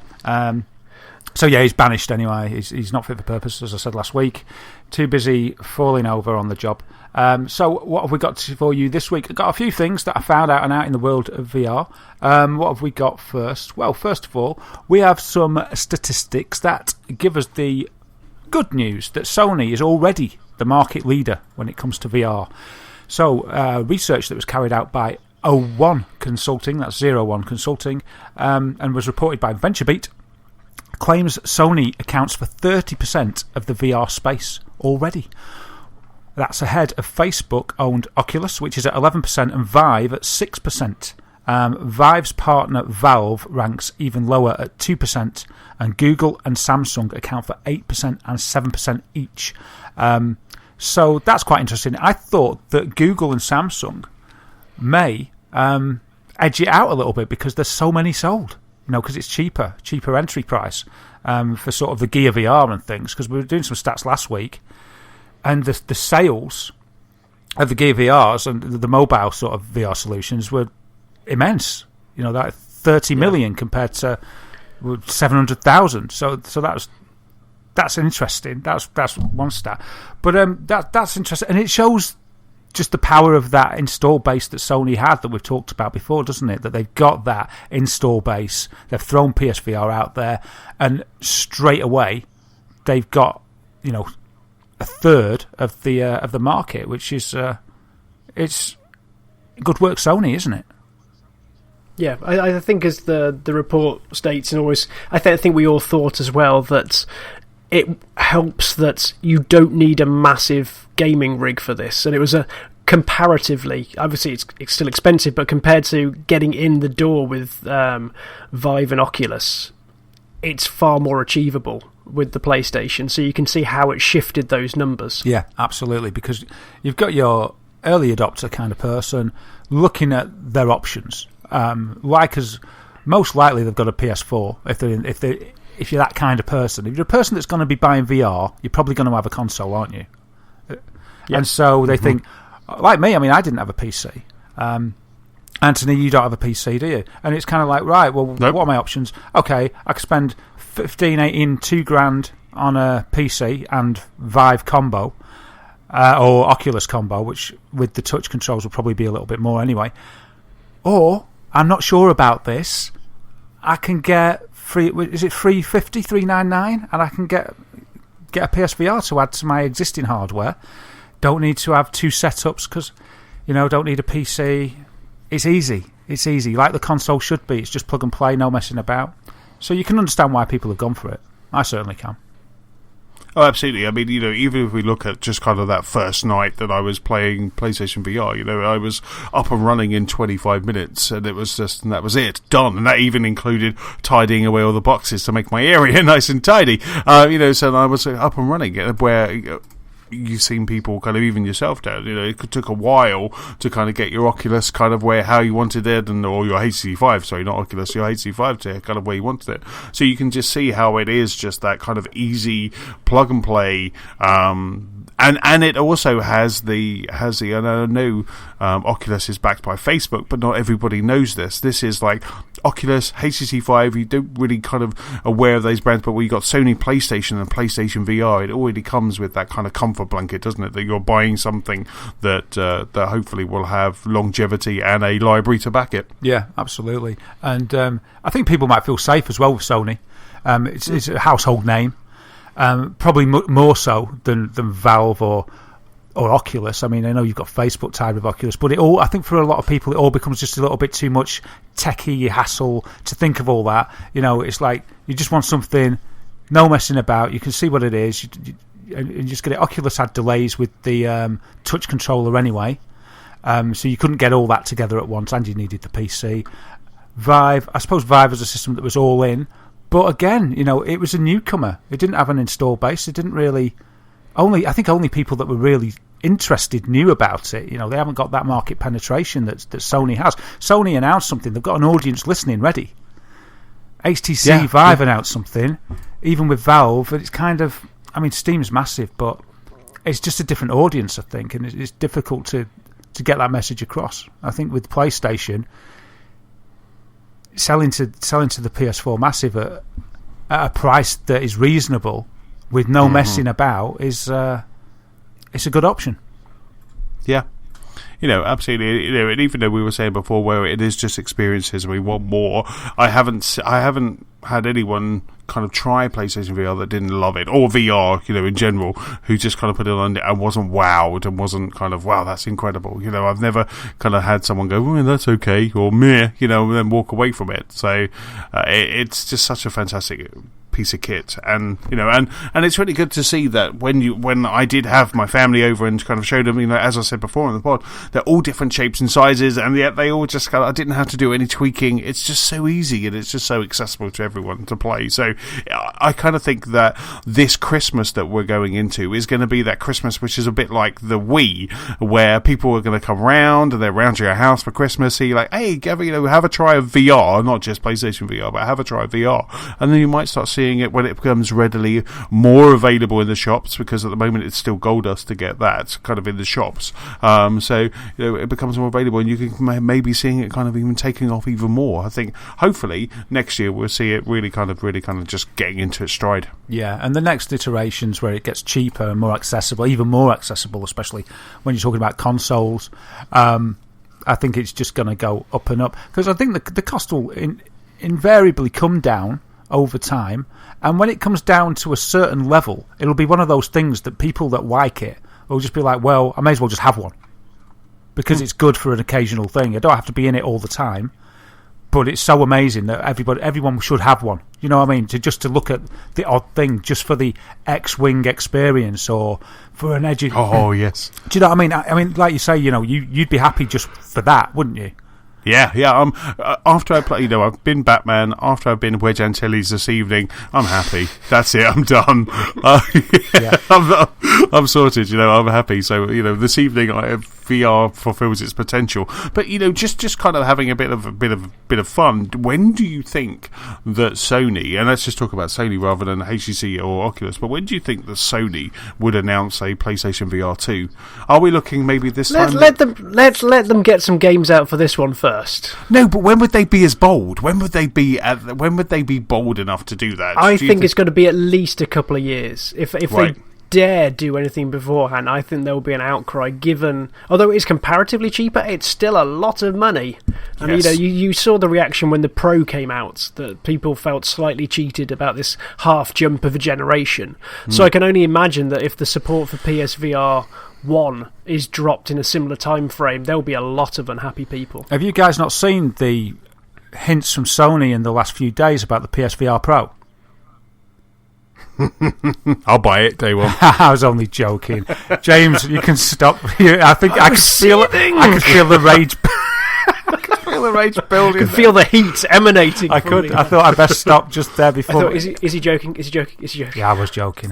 But you're absolutely right. I think they pushed their luck with these iterative consoles that, in my opinion, I think they kind of should have been. They're the consoles that they should have been in the first place, really. And absolutely, us guys that bought them. We wouldn't have it any... Well, I was going to say we wouldn't have it any other way. I would have it another way. I'd have it so that the Pro was the first PS4. But, what are you going to do?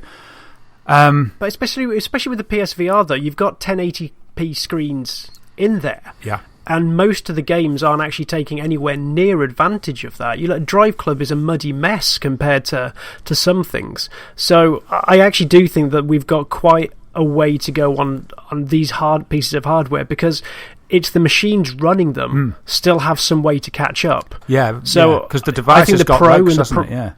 Yes, that they have sensibly future-proofed the tech that is in there, rather than trying to get away with like a crappy 640 or 720 screen in there just to make it cost-effective. They've actually made us pay more money with the hope that people will take advantage of it this year, next year, the year after. Yeah. So there shouldn't be a need for new hardware. And like all consoles should be, everyone will be the same. There's a standard there for the lifetime. Yeah. And you say that, and it takes a lot to push those sort of resolutions.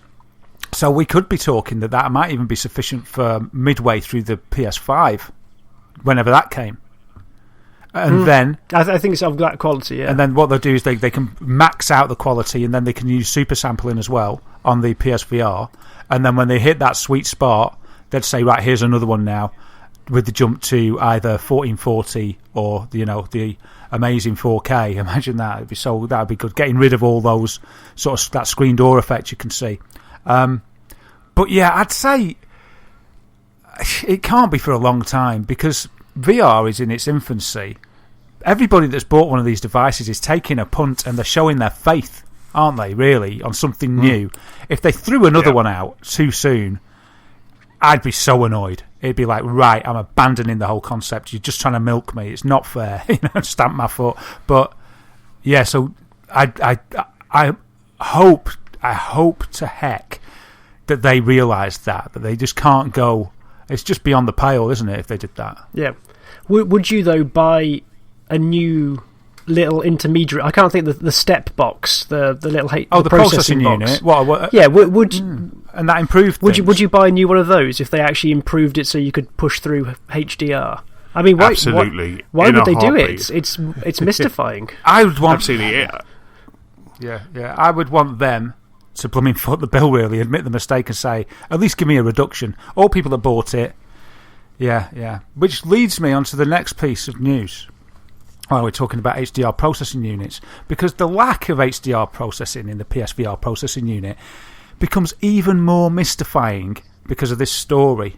Now, Anthony, you've faffed around and had to buy things and do research to overcome this hurdle, haven't you? I have indeed, yeah. I had to buy my Switch. Yeah, exactly. Extra cost, and all the rest of it. Not to mention time. I know we all enjoy sorting out these sort of technical conundrums, if you like, but, it'd be better if it just worked straight out of the box. And it turns out that as part of the PlayStation experience, there was a bit of a press event with Kazunori Yamauchi, who is the guy who's the creator of Gran Turismo. Okay, so he was talking about Gran Turismo Sport, and as part of that chat, he mentioned that him and his team at Polyphony Digital were he thinks one of the first, if not the first, to start implementing HDR content within a game for Sony. Right. In 2013. Wow. In 2013. So Sony were aware of this. They were working on implementing HDR into Gran Turismo before the PS Pro even existed, before PSVR was released. I mean, it might have been being worked on then, but surely if they were aware of HDR and that they were putting it into Gran Turismo, it makes it even more mystifying that they could have missed out the fact that it didn't pass through HDR on the processing unit for PSVR. Wow.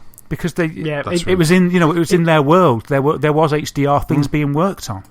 Yeah, it just screams of two departments like missing a crucial memo or something like that, or just like they're in separate divisions working on their bits and pieces, or it's just a pure cost cutting one. But the fact that there was actual people inside in 2013 is mystifying.